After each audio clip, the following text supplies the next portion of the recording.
ಶುಕ್ಲಾಂಬರಧರಂ ವಿಷ್ಣುಂ ಶಶಿವರ್ಣಂ ಚತುರ್ಭುಜಂ ಪ್ರಸನ್ನವದನಂ ಧ್ಯಾಯೇತ್ ಸರ್ವವಿಘ್ನೋಪಶಾಂತಯೇ. ಯಾವುದೇ ಒಂದು ಕೆಲಸವನ್ನು ಶುರು ಮಾಡೋದಕ್ಕಿಂತ ಮುಂಚೆ ಗಣೇಶನನ್ನು ನೆನೆಸ್ಕೊಳ್ಳೋದು ಭಾಳ ಒಳ್ಳೆಯದು ಅಂತ ಭಾವಿಸ್ತಾ ಈ ಕಾರ್ಯಕ್ರಮವನ್ನು ಶುರು ಮಾಡೋಣ. ನಾನು ಭಾಸ್ಕರ್ಜಿ, ಎಲ್ಲರಿಗೂ ಆ್ಯರೋಸ್ ಎಂಟರ್ಟೈನ್ಮೆಂಟ್ ಚಾನಲ್ಗೆ ಸ್ವಾಗತ. ಈ ಹಿಂದೆ ನನ್ನ ಏನು ಆಡಿಯೋಗಳನ್ನ ಮತ್ತು ವಿಡಿಯೋಗಳನ್ನ ಕೇಳಿ ನನಗೆ ಪ್ರೋತ್ಸಾಹವನ್ನು ಕೊಟ್ಟಿದ್ದಕ್ಕೆ ಎಲ್ಲರಿಗೂ ತುಂಬು ಹೃದಯದ ಧನ್ಯವಾದಗಳನ್ನು ಅರ್ಪಿಸ್ತಾ ಇದ್ದೀನಿ. ಈ ಒಂದು ಕತೆ ಇವತ್ತು ನಾನೇನು ನಿಮ್ಮ ಮುಂದೆ ಇಡ್ತಾ ಇದ್ದೀನಿ.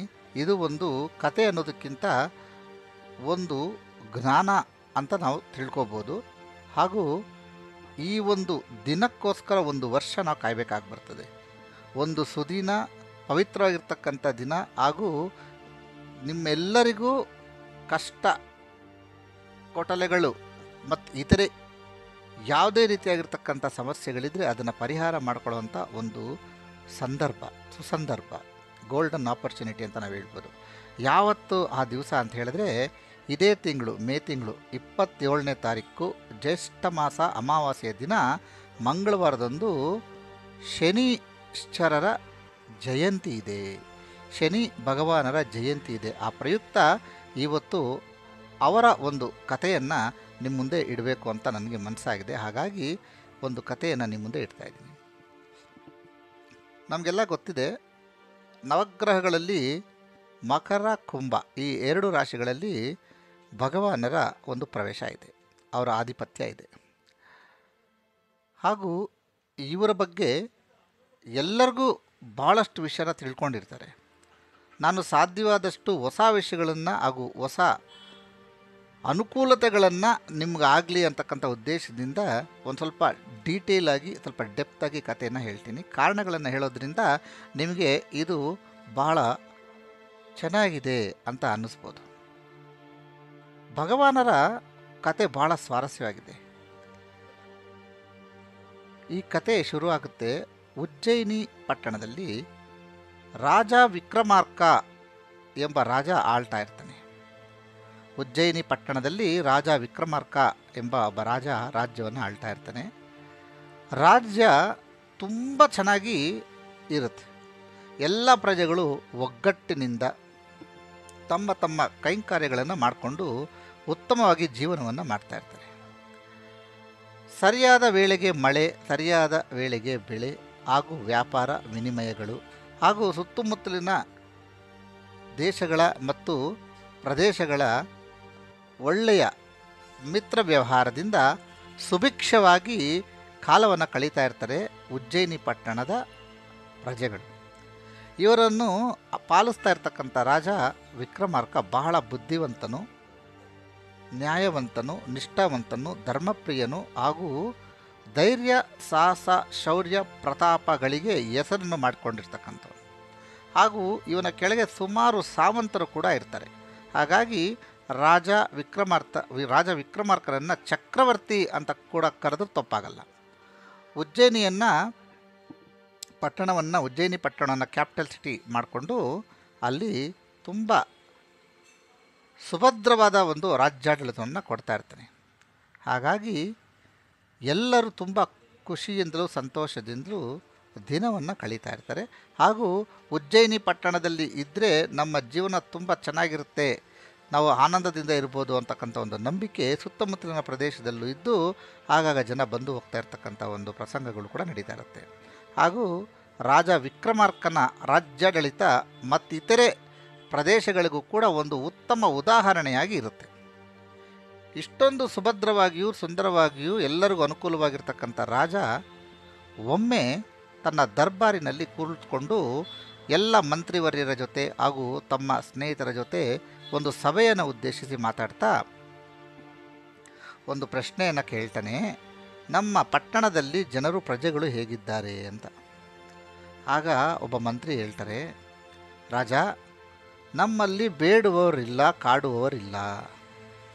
ನೋಡಿ, ಇದೆಂಥ ಮಾತು ಅಂತಂದರೆ, ನಮ್ಮ ರಾಜ್ಯದಲ್ಲಿ ಯಾರು ಬೇಡುವವರೇ ಇಲ್ಲ, ಭಿಕ್ಷುಕರೇ ಇಲ್ಲ, ಮತ್ತು ಕಾಡುವವರಿಲ್ಲ, ತೆರಿಗೆ ಕೊಡು ಅಂತ ಕಾಡುವವರು ಇಲ್ಲ. ಎಲ್ಲಿ ಕಾಡುವವರು ಬೇಡುವವರು ಇಲ್ಲವೋ ಅಲ್ಲಿ ಸಂತೋಷ ಅಂತಕ್ಕಂಥದ್ದು ಡ್ಯಾನ್ಸ್ ನರ್ತನವನ್ನು ಮಾಡ್ತಾ ಇದೆ. ಹಾಗಾಗಿ ನಮ್ಮ ಎಲ್ಲರ ಪ್ರಜೆಗಳ ಮುಖದಲ್ಲಿ ಮಂದಹಾಸವನ್ನು ಮತ್ತು ಎಲ್ಲರ ಸಂಸಾರಗಳು ಸುಖಭದ್ರವಾಗಿದೆ ಅಂತ ಹೇಳ್ತಾರೆ. ಆಗ ಇನ್ನೊಂದು ಪ್ರಶ್ನೆಯನ್ನು ಮಂತ್ರಿಕೂಟಕ್ಕೆ ಕೇಳ್ತಾನೆ ವಿಕ್ರಮಾರ್ಕ. ಹಾಗಾದರೆ ಮಂತ್ರಿವರ್ಯರೇ, ನೀವು ನನ್ನ ಪ್ರಶ್ನೆಗೆ ಉತ್ತರ ಕೊಡಲು ಸಮರ್ಥರಿದ್ದೀರಿ, ಹೇಳಿ ಹಾಗಾದರೆ ಇಷ್ಟೊಂದು ನಮ್ಮ ರಾಜ್ಯವು ಸುಗಮವಾಗಿ ನಡೀತಾ ಇರಲಿಕ್ಕೆ ಕಾರಣ ಏನು? ಯಾರ ಒಂದು ಆಶೀರ್ವಾದ, ಯಾರ ಒಂದು ಪ್ರಭೆ, ಯಾರ ಒಂದು ತಪಸ್ಸು, ಯಾರ ಒಂದು ಕೈಂಕರ್ಯ ನಮ್ಮನ್ನು ಇಷ್ಟು ಚೆನ್ನಾಗಿ ಕಾಪಾಡ್ತಾ ಇದೆ ಅಂತ ಕೇಳಿದ್ರೆ ಆಗ ಒಬ್ಬೊಬ್ಬ ಮಂತ್ರಿ ಒಂದೊಂದು ಉತ್ತರವನ್ನು ಹೇಳಲಿಕ್ಕೆ ಮುಂದೆ ಬರ್ತಾರೆ. ಮೊದಲನೇ ಮಂತ್ರಿ ಹೇಳ್ತಾನೆ, ಪ್ರಭು, ಎಲ್ಲ ಪಟ್ಟಣಕ್ಕೂ ಚೆನ್ನಾಗಿರಬೇಕು, ಎಲ್ಲರೂ ಚೆನ್ನಾಗಿರಬೇಕು ಅಂತಂದರೆ ಗ್ರಹಗತಿಗಳು ಚೆನ್ನಾಗಿರಬೇಕು. ಹಾಗಾಗಿ ನಮ್ಮ ಊರಿನಲ್ಲಿ ಸೂರ್ಯನ ಅನುಗ್ರಹ ತುಂಬ ಚೆನ್ನಾಗಿದೆ, ಆದಿತ್ಯನ ಅನುಗ್ರಹ ಚೆನ್ನಾಗಿರೋದ್ರಿಂದ ನಿಮಗೆ ಒಳ್ಳೆಯ ನ್ಯಾಯವಾದ ಒಂದು ಸರ್ಕಾರವನ್ನು ನಡೆಸಲು ನೀವು ಸಮರ್ಥರಿದ್ದೀರಿ. ನಮ್ಮ ಊರಿನಲ್ಲಿ ಸೂರ್ಯನ ಒಂದು ಅನುಗ್ರಹ ಇದೆ ಅಂತ ಹೇಳ್ತಾರೆ. ಆಗ ಭಲೆ ಭಲೆ ಅಂತ ಹೇಳ್ತಾರೆ. ಎರಡನೇ ಮಂತ್ರಿ ಹೇಳ್ತಾನೆ, ಸೂರ್ಯನಿಂದ ನಮಗೆ ಬೆಳಕು ಸಿಗುತ್ತೆ ಅಷ್ಟೇ, ಜನರು ಬೆಳಿಗ್ಗೆಯಿಂದ ಸಾಯಂಕಾಲ ತನಕ ಕಷ್ಟಪಡ್ತಾರೆ, ವ್ಯಾಪಾರ ವಿನಿಮಯಗಳನ್ನ ಮಾಡ್ತಾರೆ, ಆದರೆ ಅವ್ರಿಗೆ ಶಾಂತಿ ನೆಮ್ಮದಿ ಬೇಕು ಅಂತಂದರೆ ರಾತ್ರಿ ಒಳ್ಳೆ ನಿದ್ದೆ ಬರಬೇಕು. ಹಾಗಾಗಿ ಚಂದ್ರನ ಅನುಗ್ರಹವೂ ನಮ್ಮ ಮೇಲಿದೆ. ಹಾಗಾಗಿ ನಮ್ಮ ರಾಜ್ಯದಲ್ಲಿ ಚಂದ್ರನ ಅನುಗ್ರಹ ಇರೋದ್ರಿಂದ ಶಾಂತಿ ಮತ್ತು ನೆಮ್ಮದಿ ಇದೆ ಅಂತ ಹೇಳ್ತಾನೆ. ಕರೆಕ್ಟೇ. ನಾವು ಚೆನ್ನಾಗಿ ವ್ಯಾಪಾರ ಮಾಡಿ ದುಡ್ಡು ಬಂದ ಮೇಲೆ ರಾತ್ರಿ ಹೋಗಿ ನಿದ್ದೆ ಬಂದಿಲ್ಲ ಅಂದರೆ ಹೇಗೆ? ಎಷ್ಟೊಂದು ಮನೆಗಳಲ್ಲಿ ಇವತ್ತು ದುಡ್ಡಿದೆ, ನಿದ್ದೆ ಇಲ್ಲ. ನಿದ್ದೆ ಇದೆ, ಅವ್ರಿಗೆ ನೆಮ್ಮದಿ ಇಲ್ಲ. ಹೀಗಾಗಿ ನಿದ್ದೆ ಅಂತಕ್ಕಂಥದ್ದೇ ಒಂದು ದೊಡ್ಡ ನೆಮ್ಮದಿಯಾಗಿದೆ ಇವತ್ತಿನ ಪರಿಸ್ಥಿತಿಯಲ್ಲಿ. ಸೊ ಹಾಗಾಗಿ ಇನ್ನೊಬ್ಬ ಮಂತ್ರಿವರ್ಯ ಹೇಳ್ತಾರೆ, ನಮಗೆ ಚಂದ್ರನ ಅನುಗ್ರಹ ಇದೆ. ಇನ್ನೊಬ್ಬ ಮಂತ್ರಿ ನಿಂತ್ಕೊಂಡು ಹೇಳ್ತಾನೆ, ಅದು ಇರ್ಬೋದು, ಆದರೆ ಯಾವ ಜಾಗದಲ್ಲಿ ಯಾವ ಪ್ರದೇಶದಲ್ಲಿ ಜ್ಞಾನ ಇರೋಲ್ವೋ, ಜನರಿಗೆ ಬೆಳಕು ಬೇಕು, ನೆಮ್ಮದಿ ಶಾಂತಿ ಬೇಕು. ಆದರೆ ವ್ಯಾಪಾರ ಮಾಡೋಕ್ಕೆ ಬರೀ ನಿಮಗೆ ಬೆಳಕು ಮತ್ತು ನೆಮ್ಮದಿ ಇದ್ದರೆ ಸಾಕೆ, ನಿದ್ದೆ ಇದ್ದರೆ ಸಾಕೆ. ಜ್ಞಾನ ಇರಬೇಕು, ಟೆಕ್ನಾಲಜಿ ಇರಬೇಕು, ಹೊಸ ಹೊಸ ತಂತ್ರಜ್ಞಾನಗಳು ನಮ್ಮ ಊರಿಗೆ ಒಲ್ದು ಬರಬೇಕು. ಹಂಗಾಗಿ ನಮ್ಮಲ್ಲಿ ಬೃಹಸ್ಪತಿ ಗುರುವಿನ ಅನುಗ್ರಹವೂ ಇದೆ. ಹಾಗಾಗಿ ನಮ್ಮಲ್ಲಿ ಒಳ್ಳೊಳ್ಳೆಯ ವಿದ್ಯಾರ್ಥಿಗಳಿದ್ದಾರೆ, ಒಳ್ಳೊಳ್ಳೆಯ ತುಂಬ ಚೆನ್ನಾಗಿರ್ತಕ್ಕಂಥ ಪಾಠಶಾಲೆಗಳಿದೆ, ಜ್ಞಾನ ಸಮೃದ್ಧವಾಗಿದೆ. ಹಾಗಾಗಿ ನಾವು ಬೃಹಸ್ಪತಿಯ ಗುರುವಿನ ಒಂದು ವರ ಇದೆ ಅಂತಕ್ಕಂಥದ್ದನ್ನು ಹೇಳ್ತಾರೆ. ಆಗ ರಾಜ ವಿಕ್ರಮಾರ್ಕ ಹೇಳ್ತಾನೆ, ಆಹಾ, ಎಷ್ಟು ಸೊಗಸಾದ ಮಾತು ಹೇಳಿದ್ರಿ ನೀವು. ಹೌದು, ಕತ್ತಲನ್ನು ಕಳೆಯುವವನು ಗುರು, ಜ್ಞಾನವನ್ನು ಕೊಡುವವನು ಗುರು. ಇದನ್ನು ಗ್ರಹಿಸಿದ ರಾಜ ವಿಕ್ರಮಾರ್ಕ ತಮ್ಮ ಮಂತ್ರಿವರ್ಯರ ಮೇಲೆ ಅಪಾರವಾದ ನಂಬಿಕೆ ಮತ್ತು ಅವರು ಹೇಳ್ತಾ ಇರ್ತಕ್ಕಂಥ ಮಾತುಗಳು ಸರಿ ಇದೆ ಅಂತಕ್ಕಂಥ ತಲೆಯನ್ನು ತೂಗ್ತಾ ಇರ್ತಾನೆ. ಆಮೇಲೆ ಇನ್ನೊಬ್ಬರು ಹೇಳ್ತಾರೆ, ಅಷ್ಟೇ ಅಲ್ಲ, ನಮ್ಮಲ್ಲಿ ಜ್ಞಾನ ಹೊಂದಿದ್ರೆ ಸಾಲದು, ಅದನ್ನು ಸರಿಯಾಗಿ ಬಳಕೆ ಮಾಡ್ಕೊಳ್ತಕ್ಕಂಥ ಬುದ್ಧಿಯೂ ಇರಬೇಕು.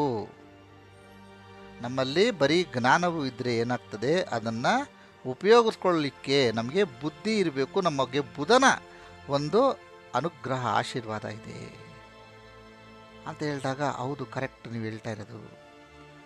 ನಮಗೆ ದುಡಿಯೋದಕ್ಕೆ ಬೆಳಗ್ಗೆ ಬೇಕು, ಶಕ್ತಿ ತುಂಬಿಸೋಕ್ಕೆ ರಾತ್ರಿ ಬೇಕು, ಇವೆರಡೂ ಜೊತೆಗೆ ಜ್ಞಾನ ಬೇಕು. ಅದ್ರ ಜೊತೆಗೆ ಜ್ಞಾನವನ್ನು ಸರಿಯಾಗಿ ಉಪಯೋಗಿಸ್ಕೊಳ್ಳಲು ನಮಗೇನಿರಬೇಕು, ಚಾಕಚಕ್ಯತೆ, ನಮಗೆ ಸ್ಕಿಲ್ ಅಥವಾ ನಮಗೆ ಕಮ್ಯುನಿಕೇಷನ್ ಸ್ಕಿಲ್ಸ್ ಅಥವಾ ನಮಗೆ ಒಂದು ಬುದ್ಧಿವಂತಿಕೆ ಬೇಕು. ಅದು ಬುಧ ಗ್ರಹದಿಂದ ನಮಗೆ ಸಿಗ್ತಾ ಇದೆ.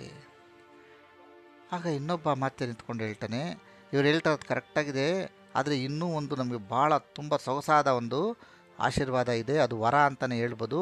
ಯಾಕೆಂದರೆ ಎಲ್ಲ ಇದ್ದು ಈ ವರ ಇಲ್ಲದೆ ಹೋದರೆ ಮನುಷ್ಯ ಆಗಲಿ, ಊರಾಗಲಿ, ಮನೆ ಆಗಲಿ ಯಾವುದೂ ಉದ್ಧಾರ ಆಗಲ್ಲ ಪ್ರಭು. ಏನಪ್ಪ ಅದು ಅಂದರೆ, 90% ನೀವು ಕಷ್ಟಪಟ್ಟರು 10% ಅದೃಷ್ಟ ಇರಬೇಕು.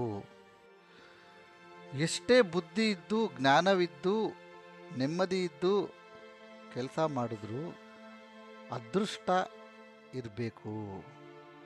ಒಂದು ಜಾತಕನಿಗೆ, ಒಂದು ಊರಿಗೆ ಅದೃಷ್ಟ ಇಲ್ಲದೆ ಹೋದರೆ ಏನೂ ಆಗೋಲ್ಲ. ಹಾಗಾಗಿ ಒಂದು ಶುಕ್ರ ದೆಸೆ ಇರಬೇಕು. ಶುಕ್ರನ ಅನುಗ್ರಹವು ನಮ್ಮ ಊರ ಮೇಲಿದೆ ಅಂತಕ್ಕಂಥ ಮಾತನ್ನು ಇನ್ನೊಬ್ಬರ ಮಾತಿರು ಹೇಳ್ತಾರೆ. ಬಲ ಹೌದು ಅದೃಷ್ಟಕ್ಕೆ ಅದರದೇ ಆದಂಥ ಒಂದು ವೈಶಿಷ್ಟ್ಯತೆ ಇದೆ. ಇದಾದ ಮೇಲೆ ಒಬ್ಬ ಮಂತ್ರಿ ಎದ್ದು ನಿಂತ್ಕೊಂಡು ಹೇಳ್ತಾನೆ, ಮಹಾಪ್ರಭು, ನಮ್ಮ ಸ್ನೇಹಿತರು ಹೇಳಿದಂತ ಎಲ್ಲವೂ ಸರಿಯಾಗೇ ಇದೆ, ಆದರೆ ನಮ್ಮ ಊರಿಗೆ ಶನಿ ಮಹಾತ್ಮನ ಕೃಪೆ ಇರೋದ್ರಿಂದಲೇ ನಮಗೆ ಇದೆಲ್ಲ ಸಿಕ್ಕಿರೋದು ಅಂತಕ್ಕಂಥ ಮಾತನ್ನು ಹೇಳ್ತಾರೆ.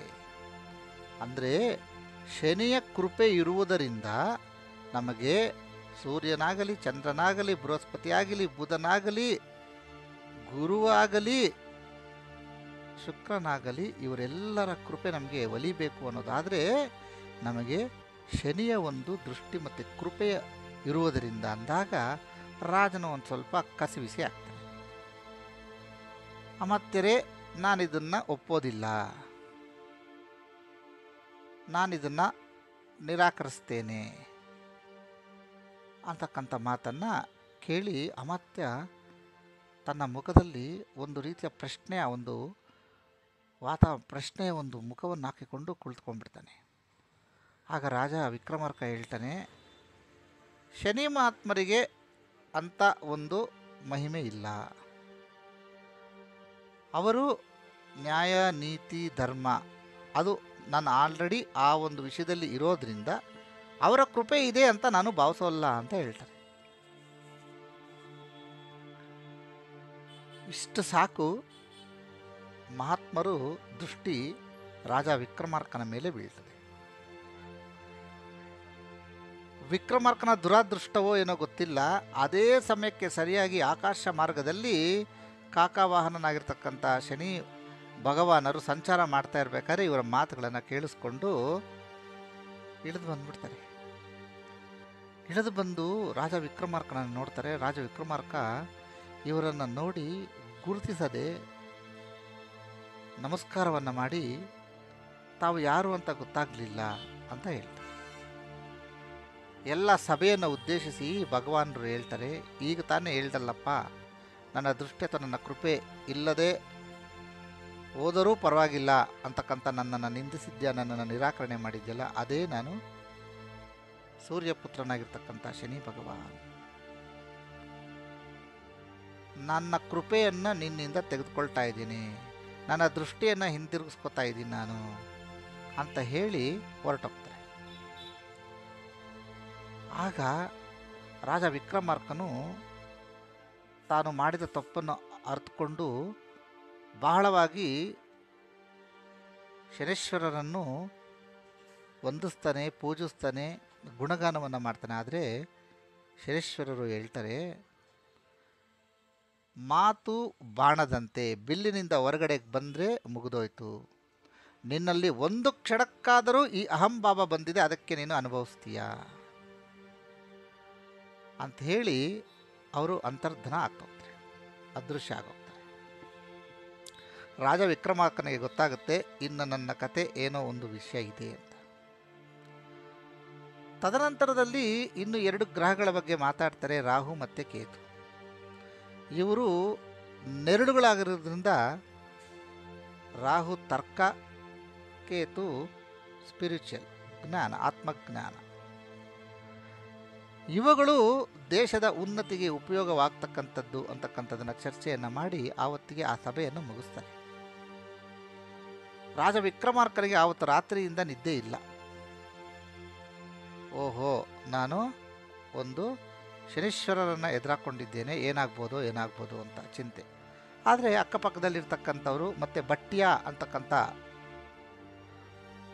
ಒಬ್ಬ ಮಂತ್ರಿ ಧೈರ್ಯವನ್ನು ಹೇಳ್ತಾನೆ, ನಾವು ರಾಜರಾಗಿರೋದ್ರಿಂದ ಎಂಥ ಶತ್ರುವೇ ಆಗಿರಲಿ, ಎಂಥ ಮಿತ್ರರೇ ಆಗಿರಲಿ, ಎಂಥ ದೈವವೇ ಆಗಿರಲಿ, ನ್ಯಾಯ ನೀತಿಯಿಂದ ಇದ್ದರೆ ನಮ್ಮನ್ನೇನು ಮಾಡೋಕ್ಕಾಗಲ್ಲ ಅಂತಕ್ಕಂಥ ಒಂದು ಧೈರ್ಯವನ್ನು ಹೇಳಿ ಹೊರಡೋಗ್ತಾರೆ. ಆದರೆ ಎಲ್ಲೋ ಒಂದು ಮನಸ್ಸಿನಲ್ಲಿ ರಾಜನಿಗೆ ಅಸಂತೃಪ್ತಿ ಏನೋ ಆಗುತ್ತೆ, ಮುಂದೆ ಬರೋ ದಿನಗಳಲ್ಲಿ ನನಗೆ ಗ್ರಹಚಾರ ಕಾದಿದೆ ಅಂತಕ್ಕಂಥದ್ದನ್ನು ನೋಡ್ತಾ ಇರ್ತಾನೆ. ಈಗ ಭಗವಾನರ ದೃಷ್ಟಿ ಯಾವತ್ತು ಉಜ್ಜಯಿನಿ ಪಟ್ಟಣದ ಮೇಲೆ ಬೀಳುತ್ತೋ ಆವತ್ತು ಆ ಪಟ್ಟಣದಲ್ಲಿ ಹೊಸ ಹೊಸ ವಿಷಯಗಳು ಬರಲಿಕ್ಕೆ ಶುರುವಾಗ್ತದೆ. ಹೊಸ ಹೊಸ ವಿಷಯಗಳು ಅಂತಂದರೆ ಚಿನ್ನನ ಕೂಡಿಟ್ಕೋಬೇಕು, ಮುತ್ತು ರತ್ನಗಳನ್ನು ಕೂಡಿಟ್ಕೋಬೇಕು, ವಜ್ರ ವೈಢೂರ್ಯಗಳ ಶೇಖರಣೆ ಮಾಡಬೇಕು ಅಂತೇಳಿ ಅಲ್ಲಿರ್ತಕ್ಕಂಥ ಜನರು ಪಕ್ಕದ ಊರುಗಳಲ್ಲಿ ಸಾಲಗಳನ್ನು ಮಾಡ್ಕೊಳ್ಳೋದಕ್ಕೆ ಶುರು ಮಾಡ್ಕೊಳ್ತಾರೆ. ನಾವು ಇದನ್ನು ಪ್ಲಾಸ್ಟಿಕ್ ಡ್ರೀಮ್ಸ್ ಅಂತಲೂ ಬೇಕಾದ್ರೆ ಕರಿಬೋದು. ಅಂದರೆ ನಮಗೆ ಹೇರಳವಾದ ಸಂಪತ್ತಿದ್ದರೂ ಇನ್ನೂ ಬೇಕು ಅಂತಕ್ಕಂಥ ಒಂದು ಬುದ್ಧಿ ಬರ್ತಕ್ಕಂಥದ್ದು.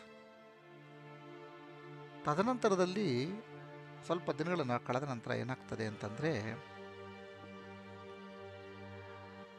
ಒಬ್ಬ ಕುದುರೆ ಮಾರುವವನು ಉಜ್ಜಯಿನಿ ಪಟ್ಟಣಕ್ಕೆ ಬರ್ತಾನೆ. ಅವನ ಹತ್ರ ಒಂದು ಒಳ್ಳೆಯ ಕುದುರೆ ಇರ್ತದೆ, ಕಪ್ಪು ಕಲ್ಲರಿನ ಕಪ್ಪು ಬಣ್ಣದ ಕುದುರೆ.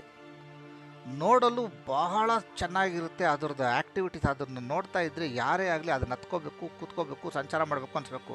ಅಷ್ಟು ಚೆನ್ನಾಗಿರ್ತಕ್ಕಂಥ ಅಷ್ಟು ಸುಂದರವಾದಂಥ ಕುದುರೆಯನ್ನು ಒಬ್ಬ ಕುದುರೆ ಮಾರುವವನು ತೊಗೊಂಡು ಬರ್ತಾ ಇರ್ತಾನೆ. ಅವನ ಹೆಸರು ಕಾರವಾರ ಅಂತ. ಕನ್ನಡ ಸ್ವಲ್ಪ ತಿಳ್ಕೊಳ್ಳಿ ಅಂತಕ್ಕಂಥ ವಿಷಯದಲ್ಲಿ ಕನ್ನಡದಲ್ಲಿ ಕುದುರೆಯನ್ನು ತುರುಗ ಅಂತ ಕೂಡ ಕರೀತಾರೆ. ಈ ಒಂದು ಕುದುರೆಯನ್ನು ಏನು ಕಾರವಾರ ತೆಗೆದುಕೊಂಡು ಬರ್ತಾ ಇದ್ದಾನೆ, ಈ ಕಾರವಾರ ಬೇರೆ ಯಾರೂ ಅಲ್ಲ, ಮಹಾತ್ಮರೇ ಮಾರುವೇಷದಲ್ಲಿ ಬರ್ತಾ ಇದ್ದಾನೆ. ಬಂದು ಪ್ರತಿಯೊಬ್ಬರು ಆ ಪಟ್ಟಣದಲ್ಲಿ ಆ ಕುದುರೆಯನ್ನು ನೋಡಿ ಕೊಂಡ್ಕೊಬೇಕು ಅಂತಾರೆ. ಆದರೆ 1,00,000 ವರಹ ಅಂತ ಹೇಳ್ತಾನೆ. ಅದನ್ನು ಅಷ್ಟು ಬೆಲೆಯನ್ನು ಕೊಟ್ಟು ಕೊಂಡ್ಕೊಳ್ಳೋರು ಯಾರೂ ಇರೋಲ್ಲ. ಕಟ್ಟ ಕೊನೆಗೆ ಈ ಉಜ್ಜಯಿನಿ ಏನು ರಾಜ ಇದ್ದಾನೆ, ವಿಕ್ರಮಾರ್ಕನ ಬಾಗಿಲ ಬಳಿ ಬಂದು ಈ ಕುದುರೆಯನ್ನು ಕೊಳ್ಳೋರು ಯಾರಾದರೂ ಇದ್ದಾರಾ ಅಂತ ಕೇಳ್ತಾನೆ. ಇದನ್ನು ರಾಜ ವಿಕ್ರಮಾರ್ಕನ ಮಂತ್ರಿ ಹಾಗೂ ರಾಜ ಮಹಡಿಯ ಮೇಲಿಂದ ಈ ಕುದುರೆಯನ್ನು ನೋಡ್ತಾನೆ. ನೋಡಿದ್ರೆ ಈ ಆಕರ್ಷಕವಾಗಿರ್ತಕ್ಕಂಥ ಕುದುರೆ ಬಣ್ಣ ಹಾಗೂ ಅದರ ನಡವಳಿಕೆಯನ್ನು ನೋಡಿ ರಾಜನಿಗೆ ಭಾಳ ಇಷ್ಟ ಆಗುತ್ತೆ. ವಿಕ್ರಮಾರ್ಕ ಹೇಳ್ತಾನೆ, ಮಾಟ್ಯ ಅದು ಹೋಗಿ ಅದರ ಬೆಲೆಯನ್ನು ಕೇಳು ಅಂತ. ಅಂದರೆ ಆ ರಾಜನನ್ನು ಮನಸ್ಸನ್ನು ಬಹಳವಾಗಿ ಆ ಕುದುರೆ ಆಕರ್ಷಣೆ ಮಾಡಿರುತ್ತೆ. ಅದೆಷ್ಟು ಬೆಲೆಯಾದರೂ ತೆಗೆದುಕೋಬೇಕು ಅಂತಕ್ಕಂಥ ಒಂದು ಆತುರ ರಾಜನಿಗೆ ಬಂದ್ಬಿಡುತ್ತೆ.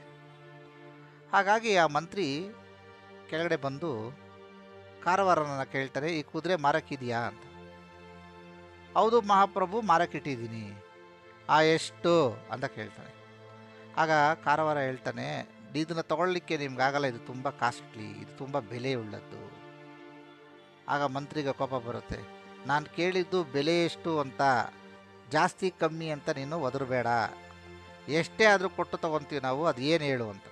ಓಹೋ, ನಿಮಗೆ ಇಷ್ಟೊಂದು ಇದೆಯೋ ಅಂತ ಮನಸ್ಸಿನಲ್ಲಿ ಅಂದ್ಕೊಳ್ತಾ 1,00,000 ವರಹ ಅಂತ ಹೇಳ್ತಾನೆ. ಆಗ ಚಪ್ಪಾಳೆ ತಟ್ಟಿ, ಯಾರಲ್ಲಿ ಇವನು ಕೇಳಿದಕ್ಕಿಂತ 10,000 ವರಹ ಹೆಚ್ಚಾಗಿ ಕೊಟ್ಟು ಕಳಿಸಿ ಅಂಥೇಳಿ ಆ ಕುದುರೆಯ ಲಗಾಮನ್ನು ಹಿಡ್ಕೊಂಡು ಆ ಥರದ ಅವರ ಪಟ್ಟಣ ಅವರ ಒಂದು ಏನು ಬಾಗಿಲದ ಅದರೊಳಗಡೆ ಕರ್ಕೊಂಡು ಬರ್ತಾನೆ. ತೆಗೆದುಕೊಂಡು ಬಂದ ತಕ್ಷಣ ರಾಜನಿಗೆ ಭಾಳ ಖುಷಿಯಾಗುತ್ತೆ. ಖುಷಿಯಾದಾಗ ದುಡ್ಡನ್ನು ಎಣಿಸ್ಕೊಳ್ತಾ ಕಾರವಾರ ಹೇಳ್ತಾನೆ, ಇದನ್ನೇನೋ ತೆಗೆದುಕೊಂಡಿದ್ದೀರಿ, ಆದರೆ ಇದನ್ನು ಓಡಿಸೋ ಅಂಥ ಗಂಡು, ಇದನ್ನು ಓಡಿಸೋ ಅಂಥ ವೀರ ಧೀರ ನಿಮ್ಮೂರಲ್ಲಿ ಯಾರೂ ಇಲ್ಲ ಬಿಡಿ ಅಂತ ಸವಾಲನ್ನು ಹಾಕ್ತಾನೆ. ಇದನ್ನು ದೂರದಿಂದ ಕೇಳಿಸ್ಕೊಂಡ ರಾಜ ವಿಕ್ರಮಾರ್ಕನಿಗೆ ಮೈಯೆಲ್ಲ ಕೋಪ ಬರುತ್ತೆ. ಏನು, ಈ ಕುದುರೆಯನ್ನು ಹತ್ತುವ ಸಾಮರ್ಥ್ಯ ಶೂರ ದೂರ ವೀರ ಇಲ್ಲ ಅಂತಕ್ಕಂಥ ಒಂದು ಚಾಲೆಂಜನ್ನು ಉಜ್ಜಯಿನಿ ಪಟ್ಟಣಕ್ಕೆ, ಅಂದರೆ ರಾಜನ ಮುಂದೆ ಬಂದು ಹೇಳ್ತಾ ಇದ್ದ ನೀನು, ನನ್ನ ಬಗ್ಗೆ ನಿನಗೆ ಗೊತ್ತಿಲ್ಲ ಅಂಥೇಳಿ ಅದರ ಕುದುರೆಯನ್ನು ಸವರಿ ಅದರ ಮೇಲೆ ಸವಾರಿ ಮಾಡ್ತಾನೆ. ಸವಾರಿ ಮಾಡಿ ಮಂತ್ರಿಗೆ ಹೇಳ್ತಾನೆ, ನಾನು ಇದ್ರ ಸಂಚಾರ ಮಾಡ್ಕೊಂಡು ಬರ್ತೀನಿ, ಅಲ್ಲಿಯವರೆಗೂ ಈ ರಾಜ್ಯಭಾರವನ್ನು ನೀನು ನೋಡ್ಕೋ. ಅವನಿಗೆ ಇನ್ನೂ ಗೊತ್ತಿಲ್ಲ ರಾಜ ವಿಕ್ರಮಾರ್ಕನಿಗೆ ಆ ಕುದುರೆ ಎಂಥದ್ದು ಅಂತ. ಕುದುರೆ ಹತ್ತಿದ್ದೆ, ಹೈ ಚಲೋ ಅಂತ ಅಂತಾನೆ. ಯಾವಾಗ ಚಾಲು ಅಂತ ಕೊಟ್ಟನೋ ಹೇಳಿದ್ನೋ, ಆ ಕುದುರೆ 4-5 ನಿಧಾನವಾಗಿ ನಡಿಲೋ ಬೇಡವೋ ಅಂತ ಕುಟು ಕುಟು ಕುಟು ಕುಟು ಅಂತ ನಡೆಯುತ್ತೆ. ಆಗ ರಾಜ ಅನ್ಕೊತಾನೆ, ಎಷ್ಟು ನನಗೆ ಅನುಭವ ಇದ್ದರೂ ಯಾಮರ್ಬಿಟ್ನಾ, ಇದರ ಕಾಲುಗಳು ಎಷ್ಟು ಸಣ್ಣದಾಗಿದ್ದು, ಬಾಲ ಎಷ್ಟು ಉದ್ದದಾಗಿದ್ದು, ಕಣ್ಣುಗಳು ಕಪ್ಪದಾಗಿದ್ದು, ಎಷ್ಟು ಚೆನ್ನಾಗಿರ್ತಕ್ಕಂಥ ಒಂದು ಕುದುರೆ ಅಂತ ಅಂದ್ಕೊಂಡ್ರೆ ನಾನು ಯಾಮಾರ್ಬಿಟ್ನ ಅಂತ ಸ್ವಲ್ಪ ಯೋಚನೆ ಮಾಡ್ತಾನೆ. ಆಮೇಲೆ ಮತ್ತೆ ಅದರ ಬೆನ್ನನ್ನು ಮತ್ತು ಹೊಟ್ಟೆಯನ್ನು ನೀವುತ್ತಾನೆ. ನೀವಿದ ತಕ್ಷಣ ಮನೋವೇಗದಲ್ಲಿ ಓಡೋಕ್ಕೆ ಶುರು ಮಾಡುತ್ತೆ ಆ ಕುದುರೆ. ಯಾಕೆ ಅಂದರೆ ಆ ಕುದುರೆ ಬೇರೆ ಏನೂ ಅಲ್ಲ, ಶನೀಶ್ವರರ ಮನಸ್ಸದು. ಅವರ ಮನಸ್ಸಿನ ಮೇಲೆ ಕೂತ್ಕೊಂಡು ಸಂಚಾರ ಮಾಡ್ತಾ ಇದ್ದಾನೆ ರಾಜ ವಿಕ್ರಮಾರ್ಕ. ಲಗಾಮನ್ನ ಹಿಡಿದು ಮತ್ತೆ ಚಲೋ ಅಂದ, ಅದು ಒಂದೇ ನೆಗತಕ್ಕೆ ಆಕಾಶಕ್ಕೆ ಎಗರಿಬಿಡ್ತು. ಆಕಾಶಕ್ಕೆ ಎಗರಿ ವೇಗವಾಗಿ ಆಕಾಶದಲ್ಲಿ ಓಡಾಡ್ತಾ ಇದ್ದೆ. ಮೋಡಗಳನ್ನು ಸೀಳ್ಕೊಂಡು ಓಡ್ತಾ ಇರೋದನ್ನು ನೋಡಿ ರಾಜ ವಿಕ್ರಮಾರ್ಕ ಔಹಾರ್ಬಿಡ್ತಾನೆ, ಗಾಬರಿ ಆಗ್ಬಿಡ್ತಾನೆ. ನೆಲದ ಮೇಲೆ ಓಡಿಸೋದು ಕಲ್ತ್ಕೊಂಡಿರ್ತಕ್ಕಂಥವನು ಆಕಾಶದ ದಾರಿಯಲ್ಲಿ ಹೋಗ್ತಾ ಇರಬೇಕಾದ್ರೆ ಏನು ಮಾಡಬೇಕು ಅಂತಕ್ಕಂಥದ್ದು ಗೊತ್ತಾಗದೆ ಗಾಬರಿಯಿಂದ ಆ ಕುದುರೆಯನ್ನು ಕತ್ತನ್ನು ಗಟ್ಟಿಯಾಗಿ ಅಪ್ಕೊಂಡ್ಬಿಡ್ತಾನೆ. ಕುದುರೆಯಲ್ಲಿ ನಿಷ್ಣಾತನಾಗಿದ್ದರೂ ಆಕಾಶ ಮಾರ್ಗವಾಗಿ ಓಡುವಂಥ ಕುದುರೆಯನ್ನು ಕಂಡದ್ದು ಇದೇ ಮೊದಲು ರಾಜ ವಿಕ್ರಮಾರ್ಕ. ಅವನಿಗೆ ಇದು ಹೊಸ ಅನುಭವ. ಮೇಲಿನಿಂದ ನೋಡಿದ್ರೆ ಕಾಡು, ನದಿ, ವನಗಳು ಸಣ್ಣ ಸಣ್ಣದಾಗಿ ಕಾಣ್ತಾ ಇದೆ. ಅವನಿಗೆ ಭಯ ಆಗ್ತಾ ಇದೆ. ಕುದುರೆಯನ್ನು ನಿಲ್ಲಿಸಲಾಗ್ತಾ ಇಲ್ಲ. ಮನೋಗತಿ ಎಷ್ಟು ವೇಗವಾಗಿ ಹೋಗ್ತಾ ಇದೆ ಅಂದರೆ ಆ ಗಾಳಿಗೆ ಅವನು ತಡ್ಕೊಳಕ್ಕಾಗ್ತಾ ಇಲ್ಲ. ಇವನ ನಿಯಂತ್ರಣದಲ್ಲಿ ಆ ಕುದುರೆ ಇಲ್ಲ. ಒಂದು ಕ್ಷಣದಲ್ಲಿ ಇಡೀ ಭೂಲೋಕವನ್ನೇ ತಿರುಗಿಸ್ಬಿಡ್ತೇನೋ ಅನ್ನೋ ಒಂದು ಮನೋಭಾವ ರಾಜ ವಿಕ್ರಮಾರ್ಕನಿಗಾಗುತ್ತೆ.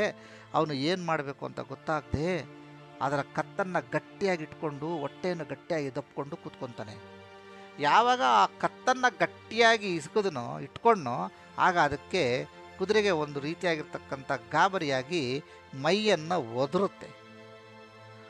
ಒದರಿದ ತಕ್ಷಣ ಆ ಒಂದು ಫೋರ್ಸ್ಗೆ, ಆ ಒಂದು ಒದರಿದ ಒಂದು ಲಕ್ಷಣಕ್ಕೆ ಮೇಲಿನಿಂದ ಕೆಳಕ್ಕೆ ದಬಕ್ಕಂತ ಬೀಳ್ತಾನೆ ರಾಜ ವಿಕ್ರಮಾರ್ಕ. ದಟ್ಟ ಅಡವಿ, ಕಾಡಿನ ಮಧ್ಯೆ ಬಿದ್ದೋಗ್ಬಿಡ್ತಾನೆ. ಮೇಲಿನಿಂದ ಬಿದ್ದಿದ್ದಕ್ಕೆ ಅವನಿಗೆ ಒಂದು ಸ್ವಲ್ಪ ಹೊತ್ತು ಮೂರ್ಛೆ ಆಗ್ಬಿಡುತ್ತೆ. ಮೂರ್ಛೆ ಆದ ತಕ್ಷಣ ಅವನಿಗೆ ಏನು ಮಾಡಬೇಕು ಅಂತ ಗೊತ್ತಾಗ್ತಾ ಇಲ್ಲ. ಯಾರೋ ಕೆಲವರು ಪ್ರಯಾಣಿಕರು ಹಾದಿಯಲ್ಲಿ ಹೋಗ್ತಾ ಇರ್ತಕ್ಕಂಥವ್ರು ಅವನ ಮುಖದ ಮೇಲೆ 4-5 ತೊಟ್ಟುಗಳನ್ನು ಉದುರಿಸಿ ಅವನನ್ನು ಜ್ಞಾನಕ್ಕೆ ಬರುವಂತೆ ಮಾಡಿ ಅವರು ದಾರಿಯನ್ನು ಅವರು ಹಿಡಿದು ಹೊಡೆದೋಗ್ತಾರೆ. ಇವನಿಗೆ ಎಲ್ಲಿದ್ದೀನಿ ಅಂತ ಗೊತ್ತಿಲ್ಲ, ಕುದುರೆ ಎಲ್ಲೋಯ್ತು ಅಂತ ಗೊತ್ತಿಲ್ಲ. ಮೇಲಿಂದ ಬಿದ್ದು ಅವನ ಕೈ ಕಾಲುಗಳಿಗೆ ಏಟಾಗಿದೆ. ಸುತ್ತಲೂ ನೋಡ್ತಾನೆ, ದಟ್ಟ ಅಡವಿ, ಕೋತಿಗಳು, ಕರಡಿಗಳು, ಚಿರತೆಗಳು, ಹಾವುಗಳು ಹೇರಳವಾಗಿ ಕಣ್ಣಿಗೆ ಕಾಣುವಂಗೆ ಕೈಗೆ ಸಿಗುವಾಗಿ ಓಡಾಡ್ತಾ ಇದೆ. ಒಮ್ಮೆಲೆ ಗಾಬರಿ ಬಿದ್ದ, ಭಯ ಬಿದ್ದ, ಎದ್ದು ನಿಂತ. ಆದರೆ ನಡೆಯೋಕ್ಕಾಗ್ತಾ ಇಲ್ಲ. ಹಾಗೂ ಹೀಗೂ ಮಾಡಿ ಕುಂಟಿಕೊಂಡು ನಡ್ಕೊಂಡು ಒಂದು ಮರದ ಬೇರಿನ ಮೇಲೆ ಕೂತ್ಕೊಂಡು ಯೋಚನೆ ಮಾಡ್ತಾನೆ. ಒಂದು ಅರೆ ಕ್ಷಣದ ಹಿಂದೆ ತನ್ನ ಆಸ್ಥಾನದಲ್ಲಿ, ತನ್ನ ಒಂದು ಅರಮನೆಯ ಮಹಡಿಯ ಮೇಲೆ ಇದ್ದಂಥವನು ಈಗ ಕಾಡಿನ ಮಧ್ಯೆ ಬಂದು ಬಿದ್ದಿದ್ದಾನೆ. ಆಳು ಕಾಳು ಇದ್ದಂಥವರು ಇವತ್ತು ಏನೂ ಇಲ್ಲ. ಇಂಥ ಪರಿಸ್ಥಿತಿಯಲ್ಲಿ ಏನು ಮಾಡಬೇಕು ಅನ್ನೋದು ಗೊತ್ತಾಗದೆ ಯೋಚನೆ ಮಾಡ್ತಾ ಇರಬೇಕಾದ್ರೆ ಅವನಿಗೆ ಅರಿವಾಗುತ್ತೆ, ನನಗೆ ಶನೀಶ್ವರನ ಕಾಟ ಶುರುವಾಯಿತು. ದೃಷ್ಟಿ ಬಿತ್ತು. ಅವನ ನಿಯಂತ್ರಣವಿಲ್ಲದ ಕಣ್ಣಿನಲ್ಲಿ ನೀರು ತುಂಬಿ ಬರುತ್ತೆ. ಯಾಕೆ ಅಂದರೆ ಮೇಲಿಂದ ಬಿದ್ದರೆ ಸಾಮಾನ್ಯವೇ, ಕಾಲುಗಳಲ್ಲಿ ರಕ್ತ, ಕೈಗಳಲ್ಲಿ ತರ್ಚಿದ ಗಾಯಗಳು. ಏನು ಮಾಡಬೇಕು ಅಂತ ಗೊತ್ತಾಗ್ತಾ ಇಲ್ಲ. ಹೊಟ್ಟೆ ತುಂಬ ಹತ್ತಿತಾ ಇದೆ. ಅಕ್ಕಪಕ್ಕದಲ್ಲಿ ಬಿದ್ದಂಥ ಒಂದು ಕೋಲನ್ನು ತೆಗೆದುಕೊಂಡು ಅದನ್ನು ಸಪೋರ್ಟ್ ಆಗಿ ಇಟ್ಕೊಂಡು ಕುಂಟುತ್ತಾ ಒಂದು ದಾರಿಯನ್ನು ಹಿಡಿದು ಹೊಂಟ ರಾಜ ವಿಕ್ರಮಾರ್ಕ. ರಾತ್ರಿ ಆಯಿತು. ಚಳಿ, ಊಟ ಇಲ್ಲ, ಭಯ, ಗೊತ್ತಿಲ್ಲದ ಪ್ರದೇಶ, ಕಾಡು ದಾರಿ, ಯಾವ ಕಡೆಗೆ ಹೋಗ್ತಾ ಇದ್ದಾನೆ ಅಂತ ಗೊತ್ತಿಲ್ಲ, ಯಾವ ಕಡೆಗೆ ಹೋದರೆ ಯಾವ ಊರು ಸಿಗುತ್ತೆ ಅಂತ ಗೊತ್ತಿಲ್ಲ. ರಾತ್ರಿ ಒಬ್ಬನೇ ಒಂದು ಮರದ ಕೆಳಗಡೆ ಕೂತ್ಕೊಂಡು ಯೋಚನೆ ಮಾಡ್ತಾ ಇದ್ದಾನೆ, ಏನು ಮಾಡಬೇಕು ಅಂತ ಗೊತ್ತಾಗ್ತಾ ಇಲ್ವಲ್ಲ ಅಂತ. ನರಿಗಳ ಸದ್ದು ಇನ್ನೂ ಭಯ ಬೀಳಿಸ್ತಾ ಇದೆ. ಬೆಳಿಗ್ಗೆ ಆಗೋ ತನಕ ಕಾದು ಬೆಳಿಗ್ಗೆ ಮತ್ತೆ ಆ ದಾರಿನ ಹಿಡಿದು ಹೊಂಟ ನಡ್ಕೊಂಡು ಹೋದ.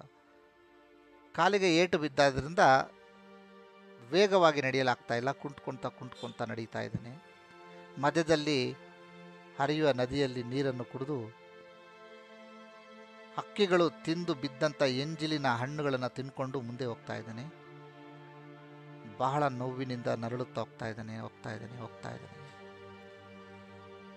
ಬಹಳ ಹೊತ್ತು ನಡೆದ ಮೇಲೆ ಒಂದು ಬೆಟ್ಟವನ್ನು ನಿಧಾನವಾಗಿ ಹತ್ತಿ ನೋಡ್ತಾನೆ. ಅನತಿ ದೂರದಲ್ಲಿ ಒಂದು ಪಟ್ಟಣ ಕಾಣಿಸ್ತಾ ಇದೆ. ಮನಸ್ಸಿಗೆ ಒಂದು ಸ್ವಲ್ಪ ನೆಮ್ಮದಿ ಆಯಿತು. ಓಹೋ, ಪಕ್ಕದಲ್ಲಿ ಯಾವುದೋ ಒಂದು ಗ್ರಾಮ, ಯಾವುದೋ ಒಂದು ಊರಿದೆ ಅಂತ ಹೇಳಿ ನಿಧಾನವಾಗಿ ಬೆಟ್ಟವನ್ನು ಇಳಿದು ಅದೇ ದಾರಿಯನ್ನು ಹಿಡಿದು ಸೋಲಿಂಗ ಊರು ಅಂತಕ್ಕಂಥ ಒಂದು ಊರಿಗೆ ಬರ್ತಾರೆ.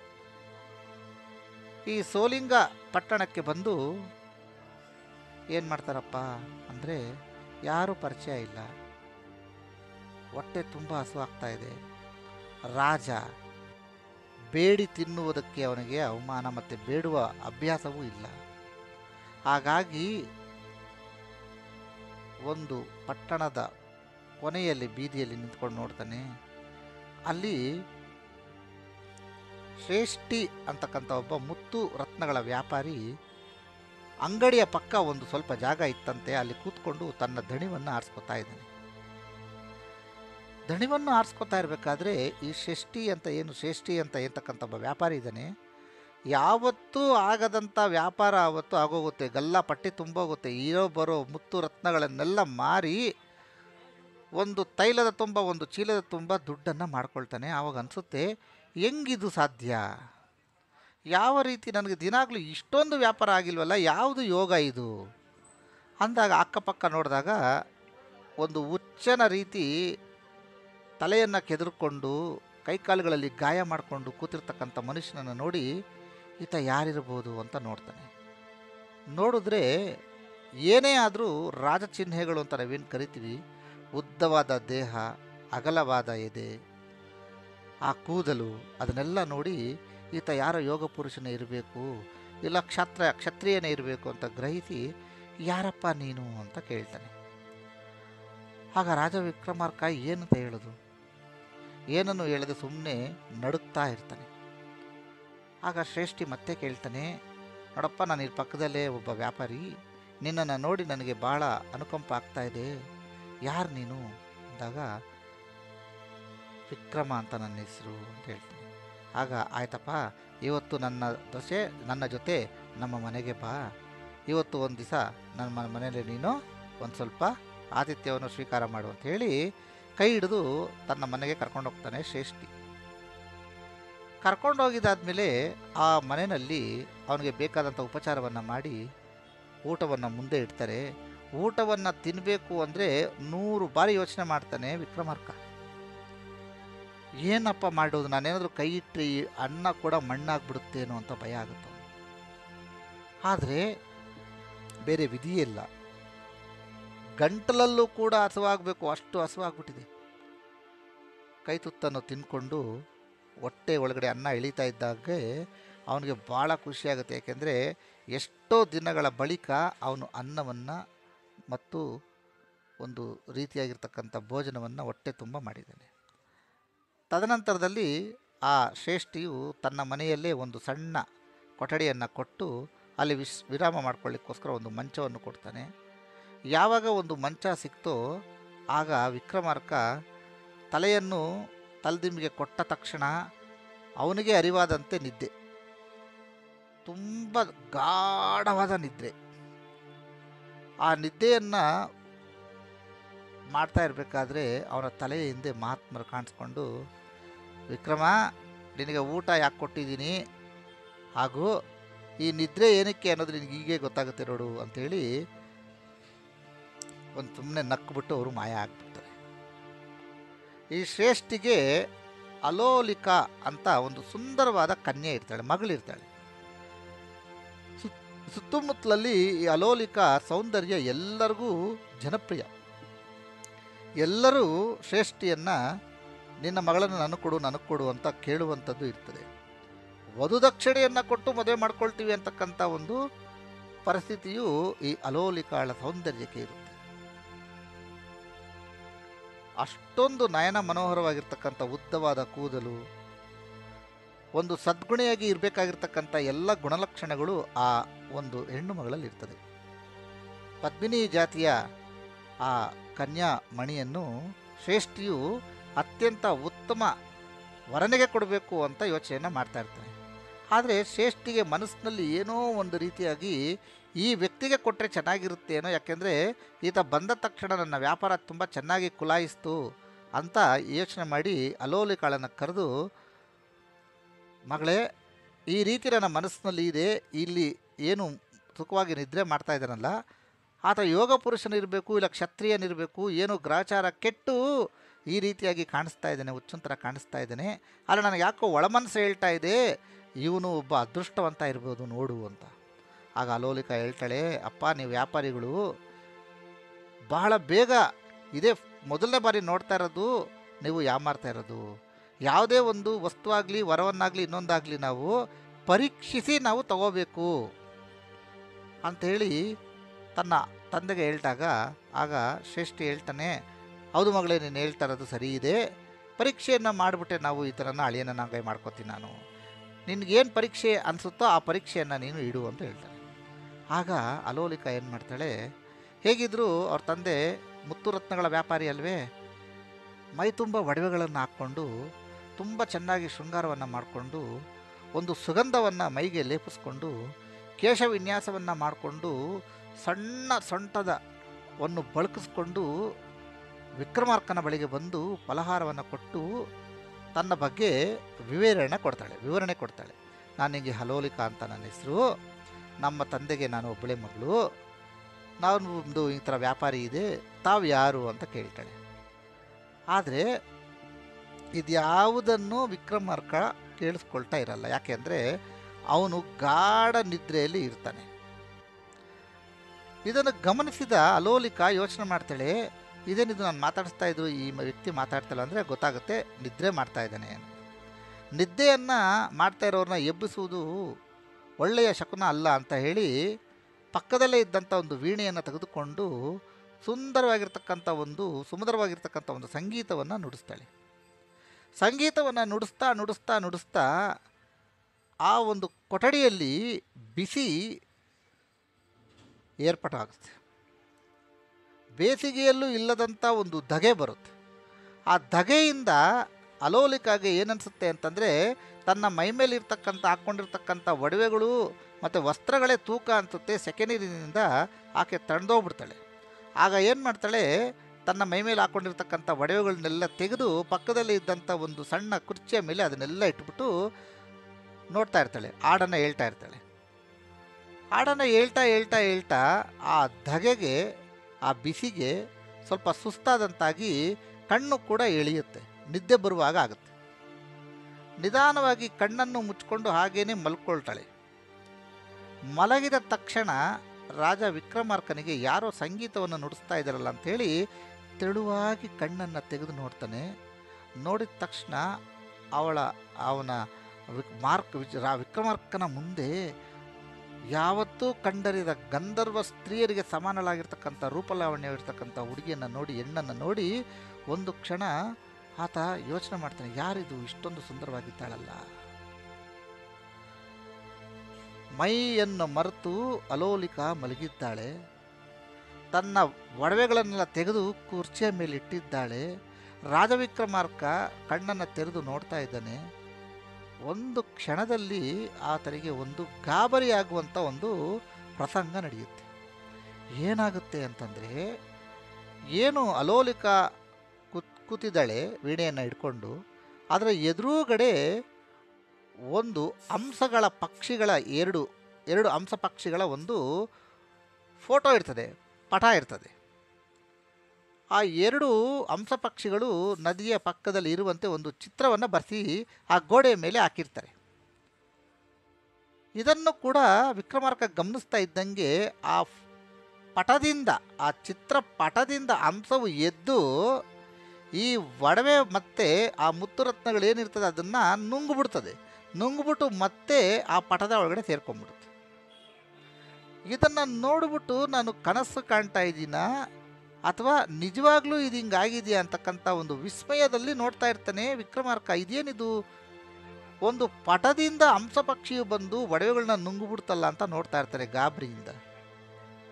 ಆತ ಎದ್ದು ನೋಡ್ತಾ ಇದ್ದಂಥ ಒಂದು ಪರಿಸ್ಥಿತಿಯಲ್ಲಿ ಸ್ವಲ್ಪ ಸದ್ದಾದ ಕಾರಣದಿಂದ ಅಲೋಲಿಕಾಗೂ ಎಚ್ಚರಿಕೆ ಆಗುತ್ತೆ. ನೋಡಿದ್ರೆ ಪಕ್ಕದಲ್ಲಿ ಕಣ್ಣಾಯಿಸಿದಾಗ ನೋಡ್ತಾಳೆ ಅಲ್ಲಿ ಒಡವೆಗಳಿಲ್ಲ.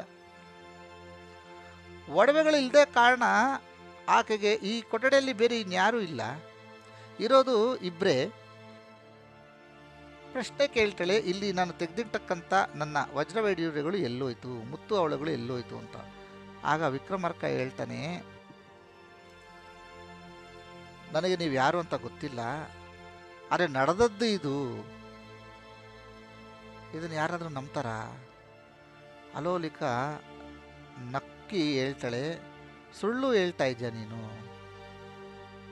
ಸುಳ್ಳು ಹೇಳಿದ್ರು ನಂಬುವಾಗೆ ಹೇಳಬೇಕು. ನೀನು ಭಾಳ ಕಳ್ಳನಿದ್ಯಾ, ಚೋರನಿದ್ಯಾ ನೀನು.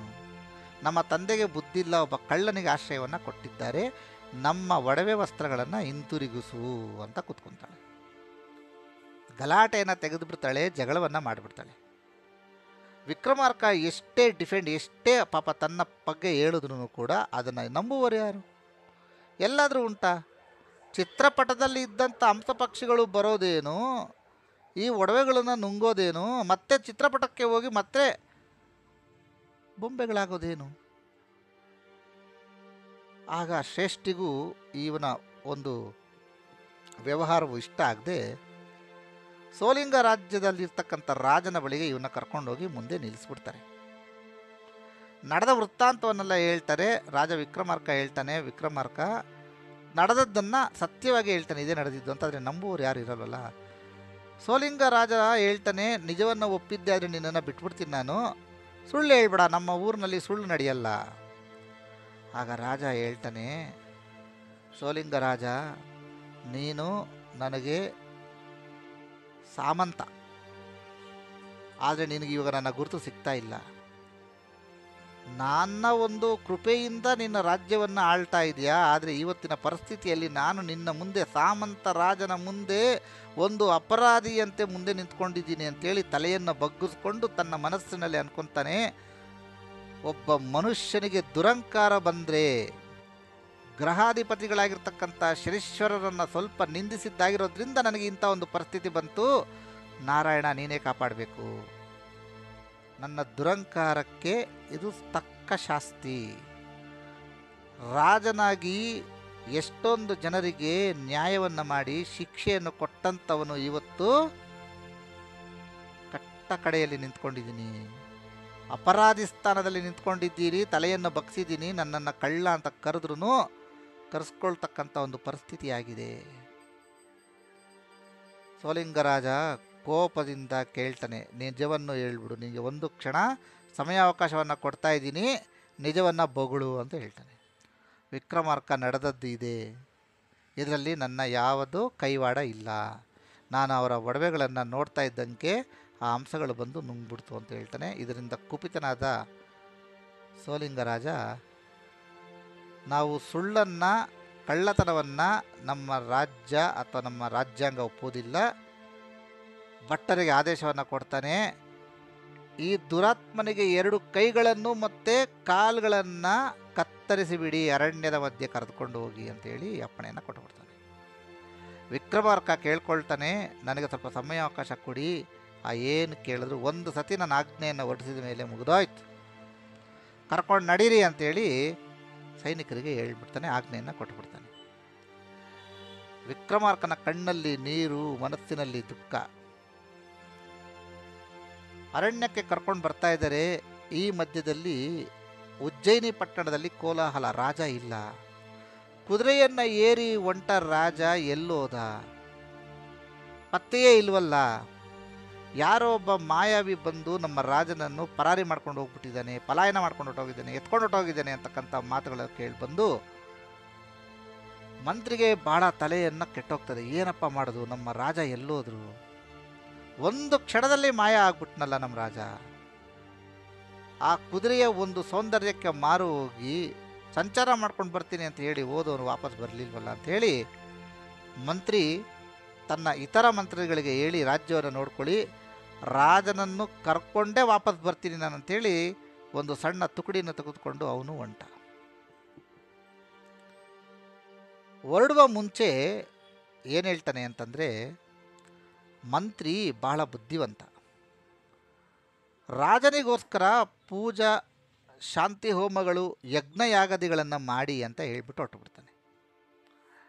ಈ ಜವಾಬ್ದಾರಿಯನ್ನು ಹೊತ್ತಂಥ ಇತರೆ ಮಂತ್ರಿಗಳು ಪ್ರತಿಯೊಂದು ಗ್ರಹಕ್ಕೂ ಶಾಂತಿಯನ್ನು ಯಜ್ಞಯಾಗಾದಿಗಳನ್ನು ವಿಧಿವತ್ತಾಗಿ ಮಾಡಬೇಕಾದ್ರೆ ಒಬ್ಬ ಅತ್ಯಂತ ಹಳೆಯ ಒಬ್ಬ ಪೂಜಾರಿಯನ್ನು ಅಥವಾ ಯಾಜ್ಞಿಕರನ್ನು ಕರ್ಕೊಂಡು ಬಂದು ನಡೆದ ವೃತ್ತಾಂತವನ್ನೆಲ್ಲ ಹೇಳ್ತಾರೆ.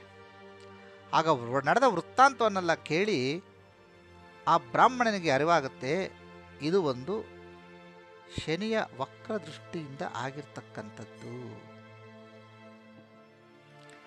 ಆಗ ಅಲ್ಲಿ ನೆರೆದಿರ್ತಕ್ಕಂಥ ಎಲ್ಲ ಪ್ರಜೆಗಳು, ನಮಗೆ ಶನಿ ಮಹಾತ್ಮನ ಕಥೆಯನ್ನು ಕೇಳುವ ಉತ್ಸಾಹ ಆಗಿದೆ, ತಾವುಗಳು ದಯವಿಟ್ಟು ಹೇಳಬೇಕು ಅಂದಾಗ ಆ ಬ್ರಾಹ್ಮಣನು ಕಥೆಯನ್ನು ಹೇಳ್ತಾನೆ. ಯಾರು ಈ ಕಥೆಯನ್ನು ಶ್ರದ್ಧಾಭಕ್ತಿಯಿಂದ ಕೇಳ್ತಾರೋ ಅವ್ರಿಗೆ ಶನಿಯ ಪ್ರಸನ್ನತೆ ಅಥವಾ ಒಳ್ಳೆಯ ದೃಷ್ಟಿಯ ಪ್ರಭಾವ ಬೀರ್ತದೆ, ಕೆಟ್ಟ ದೃಷ್ಟಿಯ ಪ್ರಭಾವ ಬರುವುದಿಲ್ಲ.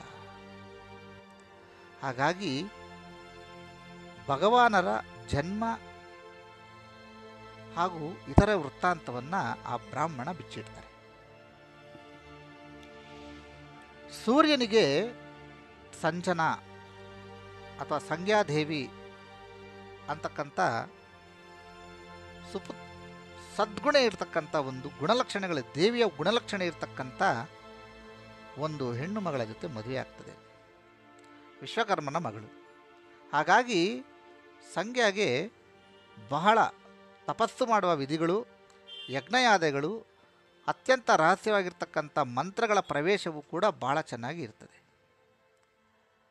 ಸೂರ್ಯನು ತರುಣ ಸೂರ್ಯನಾಗಿರೋದ್ರಿಂದ ಅತ್ಯಂತ ಪ್ರಜ್ವಲ ಶಾಖ ಸಂಜ್ಞಾದೇವಿಗೆ ತಡ್ಕೊಳ್ಳಿಕ್ಕೆ ಆಗಲ್ಲ. ಆಗ ತನ್ನ ತಂದೆಯನ್ನು ಕೇಳಿದಾಗ, ಈ ರೀತಿಯಾಗಿ ನನಗೆ ಆ ಶಾಖವನ್ನು ತಡೆದುಕೊಳ್ಳಲಾಗ್ತಾ ಇಲ್ಲ ಅಂದಾಗ ಅವ್ರ ತಂದೆ ಹೇಳ್ತಾರೆ, ನೀನು ಶಿವನನ್ನು ಕುರಿತು ತಪಸ್ಸು ಮಾಡಿ ಆ ಶಕ್ತಿಯನ್ನು ಸಂಪಾದಿಸ್ಬೋದು ಅಂತ. ಆದರೆ ತನಗೆ 3 ಜನ ಮಕ್ಕಳಿರ್ತಾರೆ, ಯಮ, ಯಮಿ ಮತ್ತು ತಪತಿ ಅಂತ. ಈ 3 ಜನ ಮಕ್ಕಳನ್ನ ಯಾರು ನೋಡ್ಕೊಳ್ಳೋದು? ಆವಾಗ 100 ವರ್ಷಗಳ ಸುದೀರ್ಘ ತಪಸ್ಸಿಗೆ ಹೋಗಬೇಕು, ಮಕ್ಕಳನ್ನು ಯಾರಾದರೂ ನೋಡ್ಕೊಬೇಕು ಅಂದಾಗ ವಿಶ್ವಕರ್ಮನ ಒಂದು ತೇಜಸ್ಸಿನಿಂದ ಆಕೆಗೆ ಒಂದು ವರ ಇರ್ತದೆ. ಏನಂದರೆ, ತನ್ನ ಛಾಯೆಗೆ ಪ್ರಾಣವನ್ನು ಕೊಟ್ಟು ಸೂರ್ಯನ ಜೊತೆ ಸಂಸಾರ ಮಾಡಿಕೊಳ್ಳಲಿಕ್ಕೆ ಛಾಯೆನ ಕರೆದು ಹೇಳ್ತಾಳೆ, ನೀನು ನನಗೆ ಸಹೋದರಿಯಾಗಿ ನನ್ನ ಛಾಯೆಯೇ ನೀನು, ಸೂರ್ಯ ಭಗವಾನನನ್ನು ಹಾಗೂ ನನ್ನ ಮಕ್ಕಳನ್ನು ಚೆನ್ನಾಗಿ ನೋಡ್ಕೋಬೇಕು ನೀನು, ನನಗೆ ಒಂದು ತಪಸ್ಸಿದೆ ಅದನ್ನು ಮುಗಿಸ್ಕೊಂಡು ಬರ್ತೇನೆ ನಾನು, ಅಲ್ಲಿಯ ತನಕ ನೀನು ಸಂಸಾರ ಜಾಗೃತಿ, ನನ್ನ ಮಕ್ಕಳನ್ನು ತುಂಬ ಚೆನ್ನಾಗಿ ನೋಡ್ಕೋಬೇಕು ನೀನು ಅಂತ ಹೇಳಿ ಆಕೆ ತಪಸ್ಸು ಮಾಡಲು ಕಾಡುಗೊಟ್ಟೋಗ್ತಾಳೆ. ಯಾವುದೇ ರೂಪದಲ್ಲಿದ್ದರೂ ನನ್ನ ಕಂಡುಹಿಡಿದು ಬಿಡ್ತಾರೆ ಅಂತ ಹೇಳಿ ಒಂದು ಕುದುರೆಯ ರೂಪವನ್ನು ಧರಿಸ್ಕೊಂಡು ತಪಸ್ಸನ್ನು ಮಾಡ್ತಾ ಇರ್ತಾಳೆ ಸಂಜ್ಞಾದೇವಿ, ಯಾರಿಗೂ ಗೊತ್ತಾಗಲ್ಲ.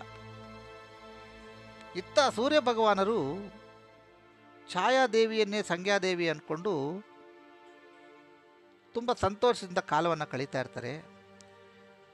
ಇವರ ಸಂಸಾರದಲ್ಲಿ ಛಾಯೆಗೂ ಸೂರ್ಯರಿಂದ ಮಕ್ಕಳಾಗ್ತಾರೆ. ಮೊದಲನೇ ಮಗ ಶನಿ ಅಂತಲೂ, ಎರಡನೇ ಮಗ ಮನು ರೇವಂತ ಅಂತಲೂ, ಮೂರನೇದು ಭದ್ರಾ ಅಂತಲೂ 3 ಜನ ಇವರಿಗೆ ಮಕ್ಕಳಾಗ್ತಾರೆ. 2 ಗಂಡು ಮಕ್ಕಳು, 1 ಹೆಣ್ಣು ಮಗು ಆಗ್ತದೆ. ಯಾವಾಗ ಛಾಯಾದೇವಿಗೆ ಮಕ್ಕಳಾಗ್ತಾರೋ ಆವಾಗ ಸಂಜ್ಞಾದೇವಿಯ ಮಕ್ಕಳನ್ನು ಸ್ವಲ್ಪ ನಿರ್ಲಕ್ಷ್ಯವನ್ನು ಮಾಡ್ತಾಳೆ. ಯಾಕೆಂದರೆ ತನಗೆ ಮಕ್ಕಳಾದ ಮೇಲೆ ಅವರನ್ನು ತುಂಬ ಚೆನ್ನಾಗಿ ನೋಡ್ಕೊತಾ ಇರ್ತಾಳೆ, ಇವರನ್ನು ಸ್ವಲ್ಪ ಉಪೇಕ್ಷೆಯನ್ನು ಮಾಡ್ತಾಳೆ. 100 ವರ್ಷಗಳ ತಪಸ್ಸನ್ನು ಮಾಡಿ ಸೂರ್ಯನ ಜೊತೆ ಇರುವ ಒಂದು ತೇಜಸ್ಸನ್ನು ಸಂಪಾದಿಸಿಕೊಂಡು ವಾಪಸ್ ಆಗ್ತಾಳೆ ಸಂಧ್ಯಾದೇವಿ. ಆದರೆ ಇಲ್ಲಿ ಒಂದು ಅಚಾತುರ್ಯ ನಡೆದುಬಿಟ್ಟಿರ್ತದೆ. ಏನು ನಡೆದುಬಿಟ್ಟಿರ್ತದೆ ಅಂತಂದರೆ, ಸೂರ್ಯ ತನ್ನ ಮಕ್ಕಳನ್ನು ತೋರಿಸ್ಬೇಕಾದ್ರೆ ಶನಿಗೆ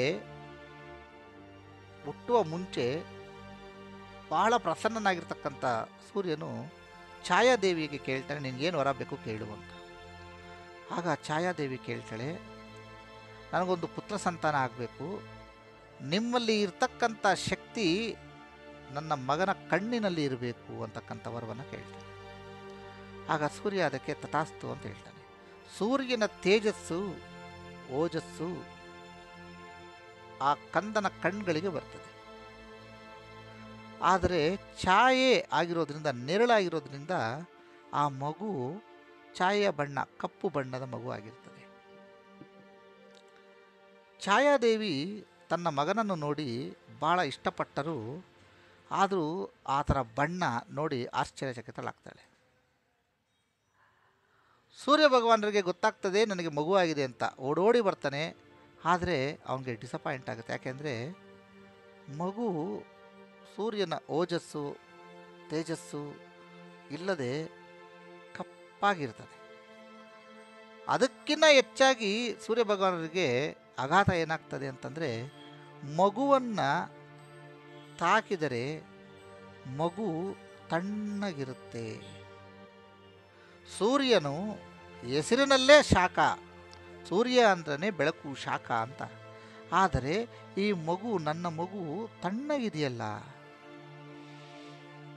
ಆಗ ಸೂರ್ಯನಿಗೆ ಏನೋ ವ್ಯತ್ಯಾಸ ಆಗಿದೆ, ಇಲ್ಲಿ ಏನೋ ವ್ಯತ್ಯಾಸ ಆಗಿದೆ ಅಂತಕ್ಕಂಥದ್ದನ್ನು ಗ್ರಹಿಸಿ ಅವರು ವಿಷಯವನ್ನು ಸಂಗ್ರಹ ಮಾಡಿದಾಗ ಗೊತ್ತಾಗ್ತದೆ, ತನ್ನ ನಿಜವಾದ ಹೆಂಡತಿ ಭಾರ್ಯೆಯು ಕಾಡಿನಲ್ಲಿ ಕುದುರೆಯ ರೂಪದಲ್ಲಿ ತಪಸ್ಸನ್ನು ಮಾಡ್ತಾ ಇದ್ದಾಳೆ ಅಂತ ಗೊತ್ತಾಗ್ತದೆ. ಆಗ ತಕ್ಷಣ ಸಂಧ್ಯಾದೇವಿಯನ್ನು ವಾಪಸ್ ಕರ್ತರಲಾಗುತ್ತೆ.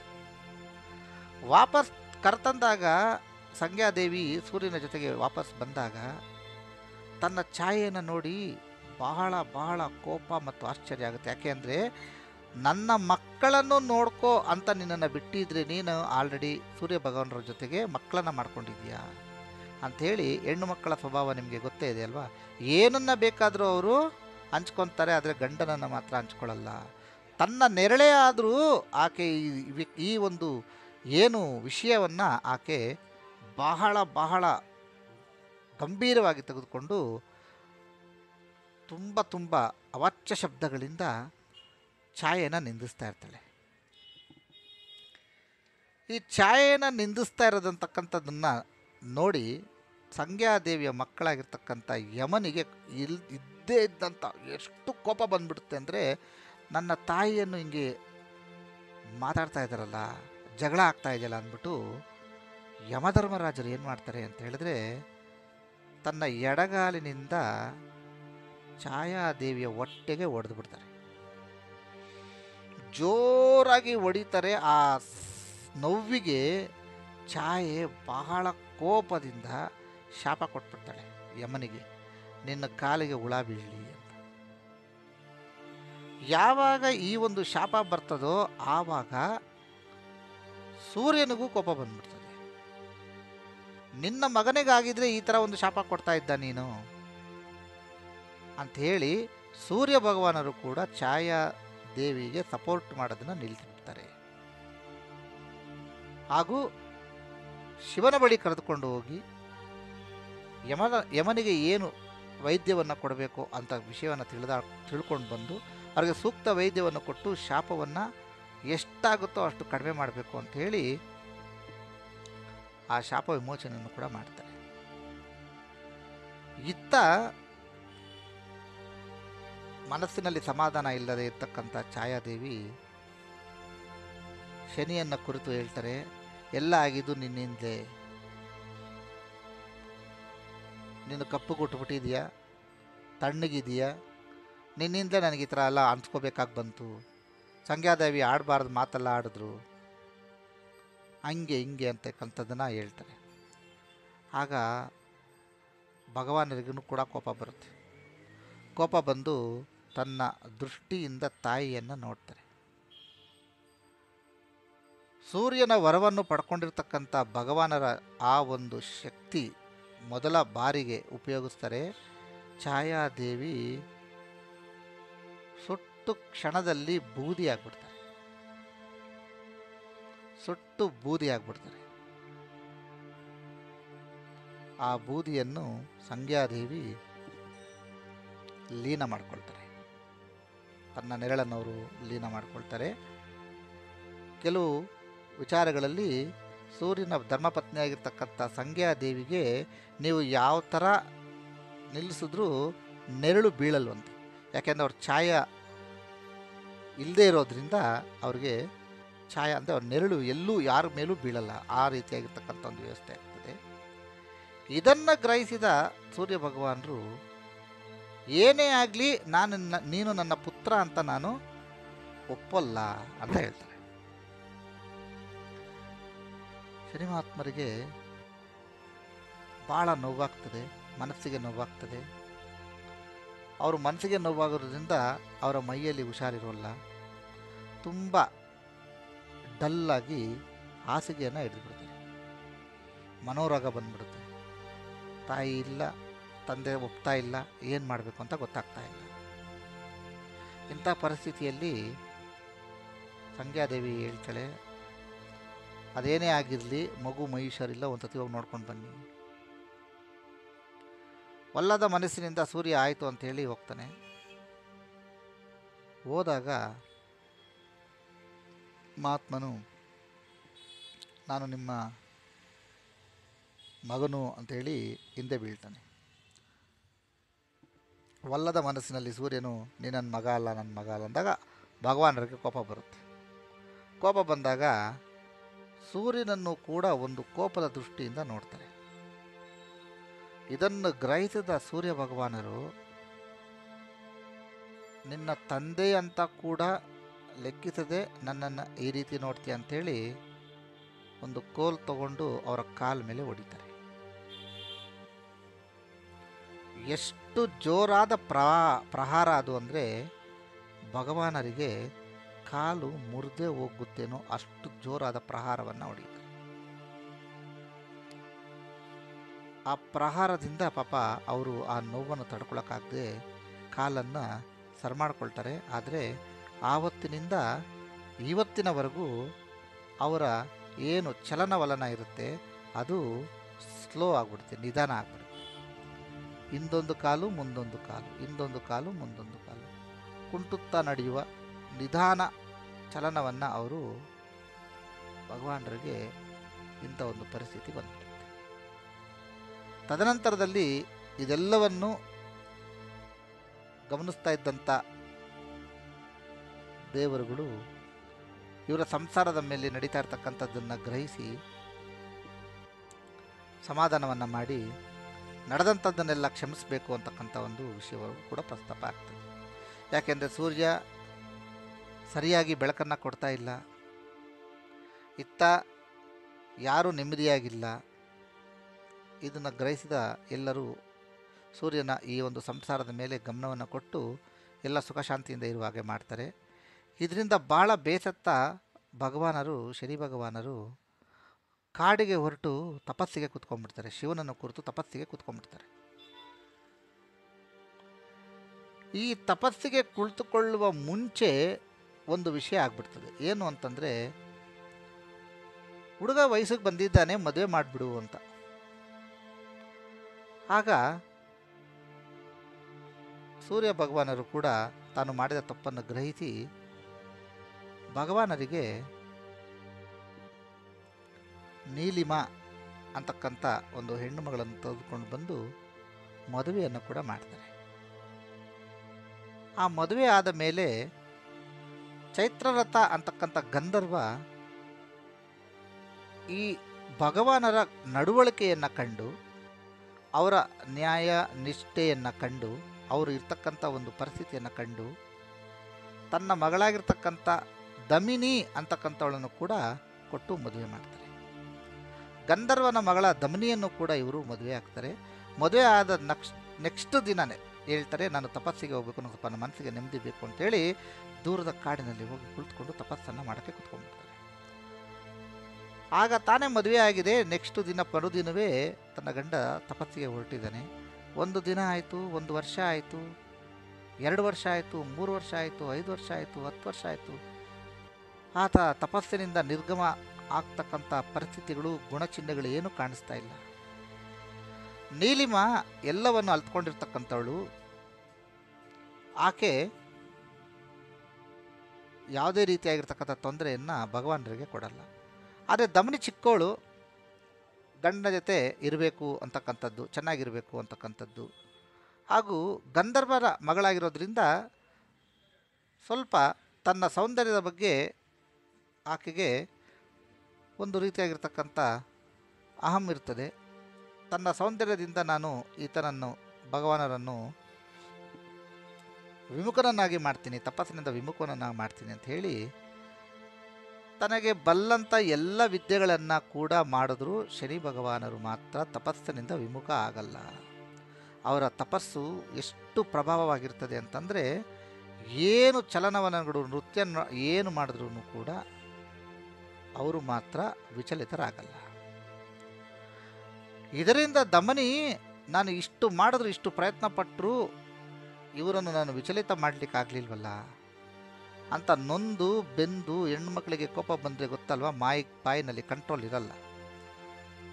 ಭಗವಾನರಿಗೆ ಶಾಪವನ್ನು ಕೊಡ್ತಾಳೆ. ಏನಂತ ಕೊಡ್ತಾಳೆ ಅಂದರೆ, ನಿಮ್ಮ ದೃಷ್ಟಿ ಇಲ್ಲಿಯವರೆಗೆ ಯಾರ ಮೇಲೆ ಬೀಳ್ತದೋ ಅವ್ರಿಗೆ ಒಳ್ಳೆಯದೇ ಆಗ್ತಾ ಇರುತ್ತೆ. ಯಾಕೆಂದರೆ ಆವತ್ತು ಅವ್ರಿಗೆ ವರ, ಅದು ಸೂರ್ಯನಿಂದ ವರ ಪಡ್ಕೊಂಡಿರ್ತಾರೆ. ಅವರ ದೃಷ್ಟಿ ಬಿದ್ದರೆ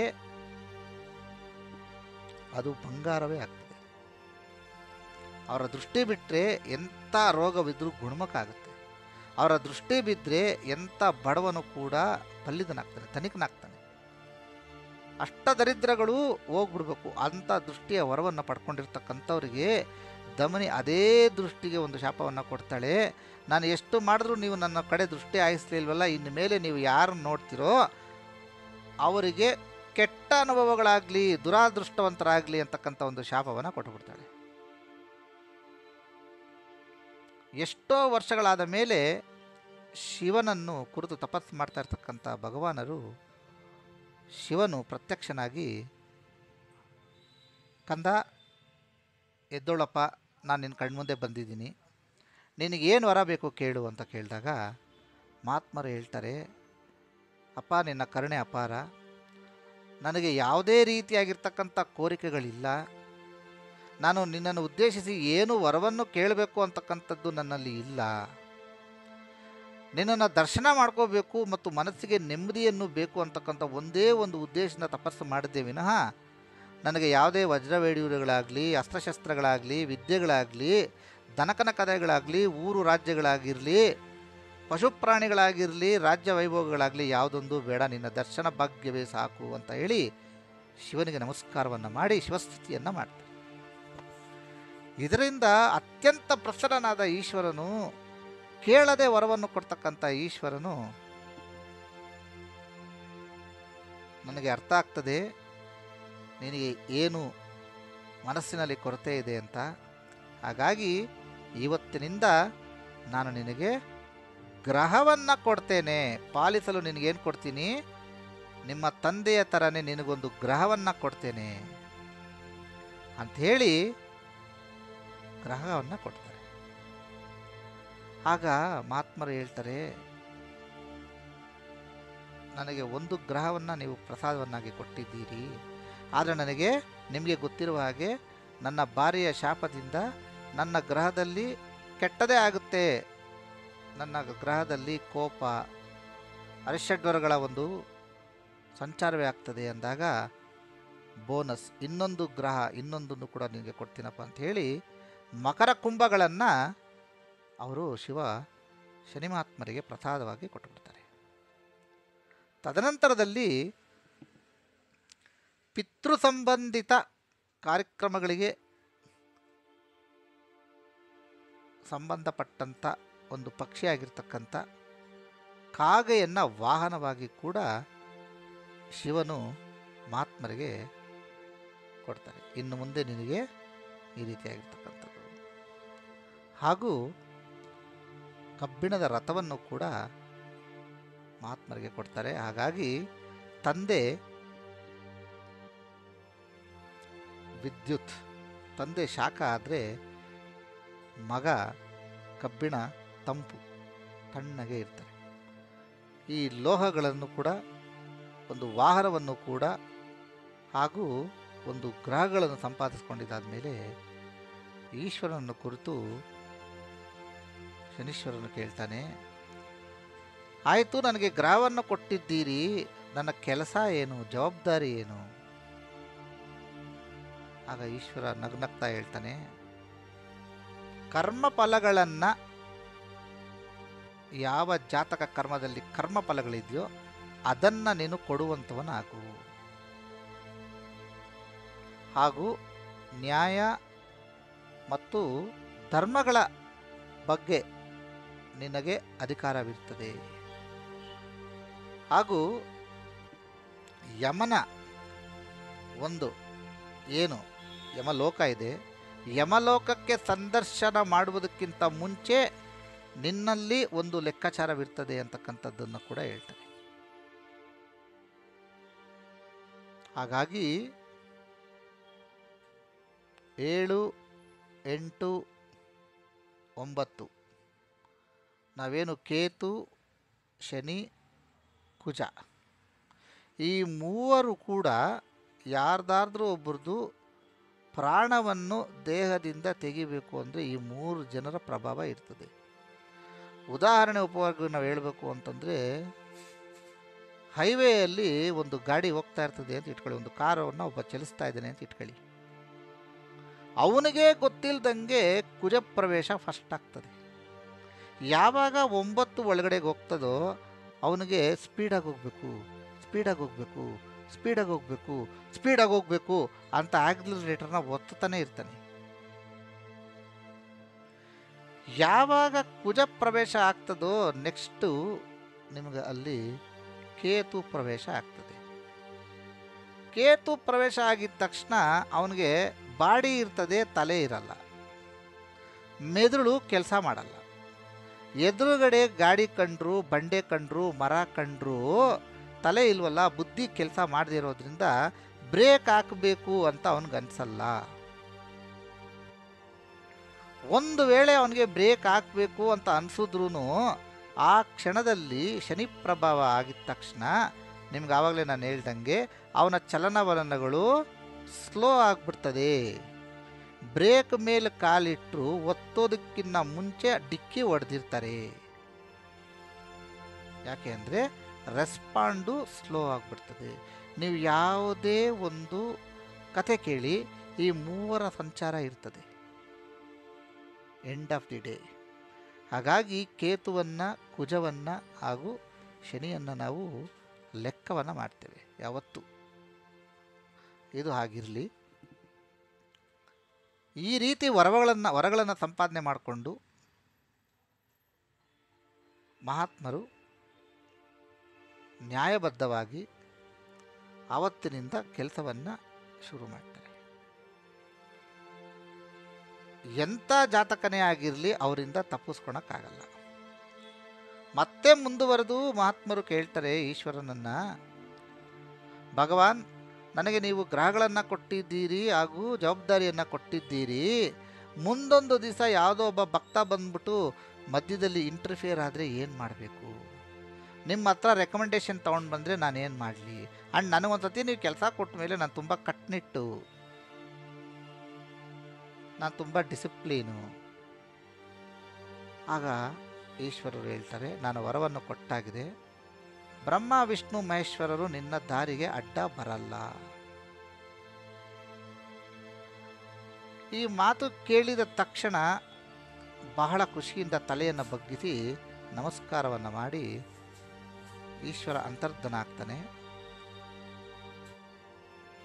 ಶನಿ ಭಗವಾನರು ಈ ಕುರಿತು ಯೋಚನೆ ಮಾಡ್ತಾರೆ, ನನ್ನ ಒಂದು ಶಕ್ತಿಯನ್ನು ನಾನೀಗ ಪ್ರಪಂಚಕ್ಕೆ ತೋರಿಸ್ಬೇಕು. ಅದಕ್ಕೆ ನಾನು ಏನು ಮಾಡಬೇಕು ಅಂತ ಯೋಚನೆ ಮಾಡಿದ್ರೆ, ಬೇರೆಯವ್ರನ್ನ ಯಾಕೆ ನಾವು ತಗೋಬೇಕು ಪರೀಕ್ಷೆ ಮಾಡಲಿಕ್ಕೆ, ಶಿವನನ್ನೇ ಪರೀಕ್ಷೆ ಮಾಡುವ ಅಂಥೇಳಿ ಶಿವನಿಗೆ ಒಂದು ಸಂದೇಶವನ್ನು ಕೊಡ್ತಾರೆ, ನಾನು ನಿಮ್ಮನ್ನು ಫಸ್ಟು ಮೊದಲನೇ ದೃಷ್ಟಿ ನಿಮ್ಮ ಮೇಲೆ ಇಡ್ತಾ ಇದ್ದೀನಿ ಅಂತ. ವರವನ್ನು ಕೊಟ್ಟೇ ಆಗಿದೆ, ಇನ್ನು ಕರ್ಮಗಳ ಜಸ್ಟಿಫಿಕೇಷನ್ ಆಗಿ ನನ್ನನ್ನು ಶನಿ ಬಿಡೋಲ್ಲ ಅಂತ ಹೇಳಿ ಈಶ್ವರ ಸ್ವಲ್ಪ ದಿನಗಳ ಕಾಲ ತೊಂಡೆಕಾಯಿನಲ್ಲಿ ಬಚ್ಚಿಟ್ಕೋತಾನಂತೆ. ಅಲ್ಲಿಯೂ ಅವರ ಪ್ರವೇಶ ಇದೆ ಅಂತ ಗೊತ್ತಾದ ತಕ್ಷಣ 7 ವರ್ಷಗಳ ಕಾಲ ಗಂಗೆಯ ಒಳಗಡೆ ಪ್ರವೇಶ ಮಾಡಿ ಶನಿಯ ಕಣ್ಣಿಗೆ ಬೀಳದಂಗೆ ಇರ್ತಾನಂತೆ. ಅಷ್ಟಾದ ಮೇಲೂ ಕೈಲಾಸದಲ್ಲಿ ಈಶ್ವರನ ಕಾಣದೆ ಶಿವಗಣಗಳು, ಗಣೇಶ ಸುಬ್ರಹ್ಮಣ್ಯಾದಿಗಳು, ಭೂತಗಣಾದಿಗಳು, ಭಕ್ತರು ಅಲ್ಲೋಲ ಕಲ್ಲೋಲ ಹೋಗ್ತಾರೆ. ಎಲ್ಲೋದ್ರೂ ಕೈಲಾಸದಲ್ಲಿ ನಮ್ಮ ಈಶ್ವರ ಇಲ್ವಲ್ಲ, ನಾವು ಯಾರಿಗೆ ಪ್ರಾರ್ಥನೆ ಮಾಡೋದು? ಭೂಲೋಕದಲ್ಲಿ ಅಲ್ಲೋಲ ಕಲ್ಲೋಲ ಆಗ್ತದೆ, ಏನು ಮಾಡಬೇಕು ನಾವು ಅಂತ ಹುಡುಕಿದಾಗ ಕೈಲಾಸದಲ್ಲಿ ಶನಿಯ ಪ್ರವೇಶ ಇದೆ ಅಂತ ಗೊತ್ತಾಗಿ ಈಶ್ವರ ಅಲ್ಲಿಗೆ ಬರ್ತಾ ಇಲ್ಲ ಅಂತಕ್ಕಂಥದ್ದು ಗೊತ್ತಾಗ್ತದೆ. ಆಗ ಶಿವನು ಭಕ್ತಾದಿಗಳ ಎಲ್ಲರ ಒಂದು ಕರೆಗೆ ಹೋಗೊಟ್ಟಿ ಕೈಲಾಸಕ್ಕೆ ಬರ್ತಾನೆ. ಕೈಲಾಸಕ್ಕೆ ಬಂದರೆ ಶನಿಯನ್ನು ಕುರಿತು ಹೇಳ್ತಾನೆ, ಶನಿ, ನನ್ನನ್ನು ನೀನು ಬಿಟ್ಬಿಡು. ಆಗ ಅವ್ರು ಹೇಳ್ತಾರೆ, ಕೈಲಾಸವನ್ನು ನೀವು ಬಿಟ್ಟುಬಿಡಿ, ನನಗೆ ಕೈಲಾಸವನ್ನು ಕೊಟ್ಟುಬಿಡಿ, ನಾನು ಇನ್ನು ಮೇಲೆ ಕೈಲಾಸಾಧಿಪತಿ ಅಂತ. ಆಗ ಶಿವನು ಹೇಳ್ತಾನೆ, ಇಲ್ಲ, ಹಂಗಾಗಲ್ಲಪ್ಪ, ಕೈಲಾಸವನ್ನು ನಾನು ಬಿಟ್ಕೊಡ್ಲಿಕ್ಕಾಗಲ್ಲ. ಆಗ ಶನಿ, ನಾನು ಕೂಡ ನಿಮ್ಮನ್ನು ಬಿಡಲ್ಲ. ಆಗ ಈಶ್ವರನು ಹೇಳ್ತಾನೆ, ಆಯಿತು, ನಾನು ಕೈಲಾಸವನ್ನು ಬಿಟ್ಕೊಡಲ್ಲ, ಆದರೆ ನನ್ನ ಹೆಸರನ್ನು ನಿನಗೆ ಬಿಟ್ಕೊಡ್ತೀನಿ. ಆವತ್ತಿನಿಂದ ಕೈಲಾಸವನ್ನು ಈಶ್ವರನಿಗೆ ಬಿಟ್ಕೊಟ್ಟು ಶನಿ ಭಗವಾನರಿಗೆ ಹೊಸದಾದ ನಾಮಕರಣವಾಗುತ್ತೆ, ಶನೀಶ್ವರ ಅಂತಕ್ಕಂಥ ಹೆಸರು ಬರ್ತದೆ. ಈಶ್ವರನಿಂದ ಈಶ್ವರ ತತ್ವವನ್ನು ಭಗವಾನರು ಸಂಪಾದನೆ ಮಾಡಿಕೊಳ್ತಾರೆ. ಆದುದರಿಂದ ಅವರನ್ನು ನಾವು ಶನೀಶ್ವರ ಅಂತಕ್ಕಂಥ ಹೆಸರಿನಿಂದ ಕೂಡ ಉಚ್ಚಾರಣೆ ಮಾಡ್ತೇವೆ. ಇದಾದ ಮೇಲೆ ಶನೀಶ್ವರರಿಗೆ ಮಂದಿ ಅಂತಕ್ಕಂಥ ಒಬ್ಬ ಮಗನು ಹುಟ್ಟುತ್ತಾನೆ, ಭದ್ರೆ ಅಂತಕ್ಕಂಥ ಒಬ್ಬ ತಂಗಿನೂ ಇರ್ತಾಳೆ, ಮತ್ತು ರೇವಂತ ಅಥವಾ ಏನು ನಾವು ಮನೋ ಅಂತೀವಲ್ಲ ಅವರು ಕೂಡ ಶನೀಶ್ವರರ ತಮ್ಮನೇ ಆಗಿರ್ತಾರೆ. ತನ್ನ ತಂಗಿಗೆ ಸೂಕ್ತ ವರನನ್ನು ಹುಡುಕಿ ಅತ್ಯಂತ ವಿಜೃಂಭಣೆಯಿಂದ ಮದುವೆಯನ್ನು ಕೂಡ ಮಾಡಿಕೊಡ್ತಾರೆ. ಇತ್ತ ಇದು ಒಂದು ಶನಿಯ ಜನ್ಮ ವೃತ್ತಾಂತ ಹಾಗೂ ಅವರಿಗೆ ಈ ಮಕರ ಮತ್ತು ಕುಂಭ ರಾಶಿಗಳ ಒಂದು ವರಪ್ರದಾನ ಹಾಗೂ ರಥ ಮತ್ತು ವಾಹನದ ಒಂದು ಕಥೆಯನ್ನು ತಿಳ್ಕೊಂಡಿದ್ದೀರ. ಮಕರದಲ್ಲಿ ಅವರು ಐಸೋಲೇಷನ್, ಏಕಾಂಗಿತನ ಹಾಗೂ ಅಟ್ಯಾಕ್ ಮಾಡ್ತಕ್ಕಂಥ ಗುಣಗಳಿದ್ದರೆ, ಕುಂಭದಲ್ಲಿ ಜ್ಞಾನವನ್ನು, ಅನುಕಂಪವನ್ನು, ಕರುಣೆಯನ್ನು ವಿಜೃಂಭಿಸ್ತಾರೆ. ಅದರಲ್ಲಿ ನೀವು ಸರ್ಜನ್ಗಳನ್ನ ತಗೊಳ್ಳಿ, ಎಸ್ಸಿಂದ ಸತ್ಯಪ್ರಕಾಶ್, ಸುಧಾಕರ್, ಎಷ್ಟು ನೀವು ನೋಡಿದ್ರು ಕುಂಭರಾಶಿಯಲ್ಲಿ ಅಧಿಕವಾಗಿರ್ತಕ್ಕಂಥ ಡಾಕ್ಟರ್ಗಳು, ಪೊಲೀಸರು, ಜಡ್ಜ್ಗಳು, ಲಾಯರ್ಗಳು, ಇವರೆಲ್ಲರೂ ನಿಮಗೆ ಕುಂಭರಾಶಿನಲ್ಲಿ ಸಿಗ್ತಾರೆ. 8 ಅದನ್ನು ನೀವು ಪೆನ್ಸಿಲ್ ತೊಗೊಂಡು ಬರೆದ್ರೆ ಎಷ್ಟೇ ಕರುಸಿದ್ರೂ ನೀವು ಎಲ್ಲಿ ಶುರು ಮಾಡ್ತೀರೋ ಅಲ್ಲಿಗೆ ಬಂದು ನಿಂತ್ಕೊತೀರಾ. ಜನ್ಮದಲ್ಲಿ ನಿಮ್ಮ ಕರ್ಮಗಳನ್ನು ಏರಿಳಿತಗಳು ಸುತ್ತಾಕೊಂಡು ಹಾವಂತರ ಹಿಂಗೆ ಸುತ್ಕೊಂಡು ಬಂದರೂ ಎಲ್ಲಿ ನಿಂತ್ಕೊತೀರಾ, ಮತ್ತೆ ಎಂಡಿಗೆ ಅಲ್ಲಿಗೆ ಬಂದು ನಿಂತ್ಕೊತೀರಾ. ಎಲ್ಲಿ ಶುರುವಾದರೂ ಅಲ್ಲಿಗೆ ಬಂದು ನೀವು ನಿಂತ್ಕೊಂತಾರೆ. ಅದಕ್ಕೆ ಅವ್ರಿಗೆ 8 ಆ ನಂಬರ್ ಕೊಟ್ಟಿರೋದು. Where you start, where you begin, you end up there. But ಅದರೊಳಗಡೆ ಎಷ್ಟೋ ವೇವ್ ಮೇಲಿಂದ ಕೆಳಗಡೆಗೆ ಬಂದು ಹಿಂಗೆ ಉಲ್ಟಾ ಆಗಿ ಸೀದಾಗಿ ಮತ್ತೆ ಮೇಲೋಗಿ ಮತ್ತೆ ಅದೇ ಪಾಯಿಂಟನ್ನು ನೀವು ಮೀಟ್ ಆಗ್ತೀರಾ. ಅದು 8. ನೀವು 8 ಬರೀರಿ. ಎಲ್ಲಿ ಶುರುವಾಗುತ್ತೋ ಮತ್ತೆ ಎಂಡ್ ಆಗ್ತದೆ. 2 ಪಾಯಿಂಟ್ಗಳಿದೆ, ಹುಟ್ಟು ಮತ್ತು ಸಾವು. ಮಧ್ಯದಲ್ಲಿ 2 ಶೂನ್ಯಗಳಿದೆ. ಅದು ನಮ್ಮ ಕರ್ಮಾನುಪ್ರಗಳು, ನಾವು ಏನು ಕರ್ಮವನ್ನು ಮಾಡಿರ್ತೀವೋ ಅದಕ್ಕೆ ಫಲಗಳನ್ನು ಕೊಡ್ತಾರೆ. ಇಲ್ಲಿ ಇನ್ನೊಂದು ತಿಳ್ಕೊಬೇಕಾಗಿರ್ತಕ್ಕಂಥದ್ದು ಏನಪ್ಪ ಅಂತಂದರೆ, ಶನೀಶ್ವರರು ಯಾವ ಜಾತಕನಿಗೂ ಕಷ್ಟ ಕೊಡಲ್ಲ. ಓ ಶನೀಶ್ವರರು ಬಂದರು, ಅವರ ದೃಷ್ಟಿ ಬಿತ್ತು, ನನಗೆ ಅದು ಲಾಸ್ ಆಗೋಯ್ತು, ನಾನು ಹಿಂಗಾಗೋದೆ ನೋ. ಅವರು ನಿಮ್ಮ ಗ್ರಹಚಾರದಲ್ಲಿರ್ತಕ್ಕಂಥ ಕರ್ಮ ಫಲವನ್ನು ಮಾತ್ರ ಕೊಡ್ತಾರೆ. ಅವರು ಯಾವುದೇ ಒಂದು ಕಷ್ಟವನ್ನು ಹುಟ್ಟು ಹಾಕಿ ಕೊಡಲ್ಲ. ಅವರು ಬಂದಿದ್ದಾರೆ ಅನ್ನೋ ಚಿಹ್ನೆ ಏನಪ್ಪ ಅಂದರೆ, ನಿಮಗೆ ಅಹಂಕಾರ ಬಂದಿದೆ, ಆಲಸ್ಯ ಬಂದಿದೆ, ಹಿರಿಯರಿಗೆ ಕಿರಿಯರಿಗೆ ಗೌರವ ನೀವು ಕೊಡ್ತಾ ಇಲ್ಲ, ಕಾಲಿನ ಮೇಲೆ ಕಾಲು ಹಾಕ್ಕೊಂಡು ಕುಳಿತುಕೊಳ್ತಕ್ಕಂಥದ್ದು, ಎಡಗೈಯಲ್ಲಿ ತಿನ್ನೋವಂಥದ್ದು, 2 ಕೈನಲ್ಲೂ ತಲೆಯನ್ನು ಕೆರ್ಕೊಳ್ಳುವಂಥದ್ದು, ಚಪ್ಪಲಿಯನ್ನು ಮನೆ ಒಳಗಡೆ ಎಲ್ಲ ಹಾಕ್ಕೊಂಡು ಓಡಾಡುವಂಥದ್ದು, ಈ ಎಲ್ಲ ಚಿಹ್ನೆಗಳು ನಿಮಗೆ ಕಾಣಿಸ್ತಾ ಇದೆ ಅಂತಂದರೆ ನಿಮಗೆ ಪ್ರವೇಶ ಆಗ್ತಾ ಇದೆ ಅಂತಕ್ಕಂಥದ್ದು ಒಂದು ಅರ್ಥ. ಇದಕ್ಕೆ ಪರಿಹಾರಗಳನ್ನು ಕೂಡ ಕಡೆಯಲ್ಲಿ ನಾನು ಹೇಳ್ತೀನಿ. ಬಟ್ ಆದರೆ ಇದು ಕಥೆಯನ್ನು ಈ ಬ್ರಾಹ್ಮಣೋತ್ತಮರು ಉಜ್ಜಯಿನಿ ಪಟ್ಟಣದಲ್ಲಿರ್ತಕ್ಕಂಥ ಪ್ರಜೆಗಳಿಗೆ ಯಜ್ಞವನ್ನು ಯಾಗಾದಿಗಳನ್ನು ಮಾಡ್ತಾ ಇರಬೇಕಾದ್ರೆ ಈ ಕಥೆಯನ್ನು ಹೇಳ್ತಾರೆ. ತದನಂತರದಲ್ಲಿ ಇತ್ತ ಮಂತ್ರಿ ವಿಕ್ರಮನನ್ನು ಹುಡುಕೊಂಡು ದೇಶಾಂತರವಾಗಿ ದೇಶವನ್ನು ಅಲಿತಾ ಇದ್ದಾನೆ, ಸುತ್ತಾ ಇದ್ದಾನೆ. ವಿಕ್ರಮಾರ್ಕನು ಕಾಡಿಗೆ ಕರ್ಕೊಂಡು ಬಂದಿದ್ದಾರೆ ಸೈನಿಕರು. ರಾಜನಿಗೆ ಏನು ಮಾಡಬೇಕು ಅಂತ ಗೊತ್ತಾಗ್ತಾ ಇಲ್ಲ. ಒಂದು ಗೋಡಾರಣ್ಯಕ್ಕೆ ಕರ್ಕೊಂಡು ಬಂದಿದ್ದಾರೆ. ಸುತ್ತಲೂ ಬಂಡೆಗಳು, ಬಹಳ ಭಯಂಕರವಾಗಿರ್ತಕ್ಕಂಥ, ಕಣ್ಣು ಅಗಲಿಸಿದಷ್ಟು ದಟ್ಟವಾದ ಕಾಡು. ಬೇರೆ ಏನೂ ಮಾಡೋದು ಬೇಡ, ಅಲ್ಲಿ ನೀವು ಒಬ್ಬರೇ ಬಿಟ್ಟುಬಿಟ್ರೆ ಸತ್ತೋಯ್ತೀವಿ ನಾವು. ಅಷ್ಟು ಭಯಂಕರವಾಗಿರ್ತಕ್ಕಂಥ ನಿರ್ಜನ ಪ್ರದೇಶ. ಅಂಥ ಒಂದು ಕಾಡಿನ ಮಧ್ಯೆ ಕರ್ಕೊಂಡು ಬಂದು ಒಬ್ಬ ಭಟ್ಟ ಅಂತಾನೆ, ವಿಕ್ರಮಾರ್ಕ ತೋರ್ಸೋ ನಿನ್ನ ಕಾಯಿ. ವಿಕ್ರಮಾರ್ಕ ತನ್ನ 2 ಕೈಗಳನ್ನು ನೋಡ್ಕೊಳ್ತಾನೆ. ನೋಡಿಕೊಂಡು ಕಣ್ಣಲ್ಲಿ ನೀರು ಹಾಕ್ಕೊಂಡು ಮನಸ್ಸಿನಲ್ಲಿ ಅನ್ಕೊತಾನೆ, ಎಷ್ಟೊಂದು ಬಗೆಬಗೆಯಾಗಿರ್ತಕ್ಕಂಥ ಹೂಗಳಿಂದ ನಾರಾಯಣನನ್ನ, ಶಿವನನ್ನ ಆರಾಧಿಸಿದಂಥ ಕೈಗಳಿವು. ಎಷ್ಟೊಂದು ಹಣೆ ಬರಹಗಳನ್ನು ಬದಲಿಸಿದಂಥ ಕೈ ಇದು. ಪ್ರಜೆಗಳು ನನ್ನಲ್ಲಿ ಬಂದಾಗ ಅವರಿಗೆ ನಾನು ದಾನ ಧರ್ಮಾದಿಗಳನ್ನು ಕೊಟ್ಟು, ವಸ್ತ್ರವೈಡೂರ್ಯಗಳನ್ನು ಕೊಟ್ಟು ಸತ್ಕರಿಸಿದಂಥ ಒಂದು ಕೈಗಳಿದು. ನನ್ನ ಸೈನಿಕರಿಗೆ ಹುರಿದುಂಬಿಸಿದ ಕೈಗಳಿವು. ಶಬಾಷ್ ಅಂತ ಬೆನ್ನು ತಟ್ಟತಕ್ಕಂಥ ಕೈಗಳಿವು. ನನ್ನ ಆರೋಗ್ಯಕ್ಕೆ, ನನ್ನ ಟಿವಿಗೆ, ನನಗೆ ಕೆಲಸ ಮಾಡಲಿಕ್ಕೆ ಇಲ್ಲಿಯ ತನಕ ನನಗೆ ಸಹಾಯ ಮಾಡಿಕೊಂಡಿರ್ತಕ್ಕಂಥ ಕೈಗಳಿವು. ಆ ಕೈಗಳಿಗೆ ನಮಸ್ಕಾರ ಮಾಡ್ತಾನಂತೆ ಮನಸ್ಸಿನಲ್ಲಿ. ನನ್ನ ಜೊತೆಯಾಗಿ ಹುಟ್ಟಿ ನನಗೆ ಇಷ್ಟೊಂದು ನೆರವಾಗಿರ್ತಕ್ಕಂಥ ಕೈಗಳನ್ನು ಇವತ್ತು ನಾನು ಕಳೆದುಕೊಳ್ತಾ ಇದ್ದೇನೆ ಅಂತೇಳಿ ಆ 2 ಕೈಗಳಿಗೆ ತನ್ನ ಮನಸ್ಸಿನಿಂದ ನಮಸ್ಕಾರವನ್ನು ಮಾಡ್ತಾನಂತೆ.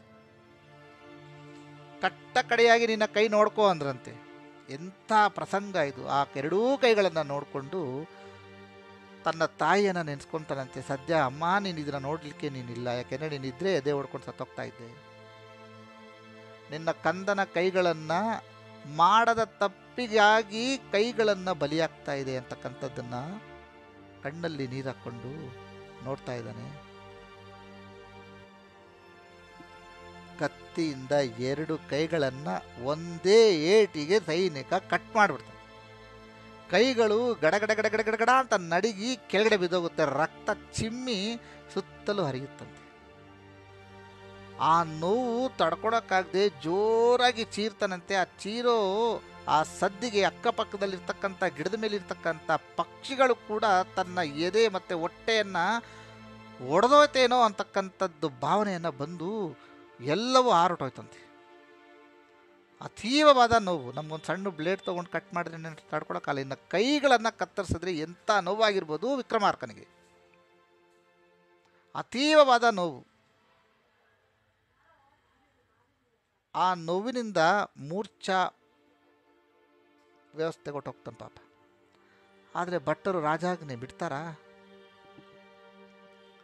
ನೀರು ತಗೊಂಡು ಮಖದ ಮೇಲೆ ಹೊಡೆದು ಎಬ್ಬಿಸ್ತಾರಂತೆ. ಎದಳು, ಶಿಕ್ಷೆ ಇನ್ನೂ ಬಾಕಿ ಇದೆ ಅಂತ ಹೇಳಿ ಒಂದು ಬೆಂಚನ್ನು ತೆಗೆದುಕೊಂಡು ಬಂದು ಒಂದು ಬಂಡೆಯ ಮೇಲೆ ಆತನನ್ನು ಕುಂಡ್ರಿಸಿ ಆ ಒಂದು ಬೆಂಚಿನ ಮೇಲೆ ಕಾಲುಗಳನ್ನು ಇಟ್ಟು ಕಾಲುಗಳನ್ನು ನೋಡ್ಕೋ ಅಂದ್ರಂತೆ. ವಿಕ್ರಮಾರ್ಕನಿಗೆ ಆ ಕಾಲುಗಳನ್ನು ನೋಡಿ, ಎಷ್ಟು ಆಟ ಆಡಿದ್ದೀನಿ ಈ ಕಾಲುಗಳಲ್ಲಿ, ಎಷ್ಟು ವೀರಾವೇಶವಾಗಿ ಓಡಾಡಿ ಸೈನಿಕರನ್ನು ಹೊಡೆದು ರಾಜ್ಯವನ್ನು ಗೆದ್ದಿದ್ದೇನೆ, ಎಂತೆಂಥ ಪವಿತ್ರವಾಗಿರ್ತಕ್ಕಂಥ ಸ್ಥಳಗಳಿಗೆ ನನ್ನನ್ನು ಈ ಕಾಲುಗಳು ತೆಗೆದುಕೊಂಡು ಹೋಗಿದೆ, ಇಂಥ ಕಾಲುಗಳನ್ನು ನಾನು ಇವಾಗ ಕಳೆದುಕೊಳ್ತಾ ಇದ್ದೀನಿ, ಇನ್ನು ಮೇಲೆ ನಾನು ಸಂಚಾರ ಮಾಡೋದು ಹೇಗೆ ಅಂತ ಯೋಚನೆ ಮಾಡ್ತಾ ಇದ್ದಷ್ಟೇ ಅದಕ್ಕೂ ಕೂಡ ಒಂದು ಸಲ ಮಡಿಯೋದ್ರ ಒಳಗಡೆ ಒಬ್ಬ ಸೈನಿಕ ಕೊಡಲಿನ ತೆಗೆದುಕೊಂಡು ಬಂದು 2 ಕಾಲುಗಳನ್ನು ಒಂದೇ ಏಟಿಗೆ ಕತ್ತರಿಸಿಬಿಟ್ನಂತೆ. ವಿಕ್ರಮಾರ್ಕನಿಗೆ ಜೀವವೇ ಹೊರಟೋಯ್ತೇನೋ ಅಷ್ಟು ನೋವಾಯ್ತು. 2 ಕೈಗಳನ್ನು ಕಾಲುಗಳನ್ನು ಕಳೆದುಕೊಂಡಂಥ ವಿಕ್ರಮಾರ್ಕ ಸೈನಿಕರಿಗೆ ಹೇಳ್ತಾನೆ, ನಿಮಗೆ ನಮಸ್ಕಾರ ಮಾಡುವ ಶಕ್ತಿಯೂ ನನಗಿಲ್ಲ, ಕೈಗಳು ಕಾಲುಗಳು ಕಳೆದುಕೊಂಡ ಮೇಲೆ ನನ್ನ ಜೀವನ ಹೇಗೆ ಅಂತ ನೀವು ಊಹೆ ಮಾಡಿದ್ದೀರಾ?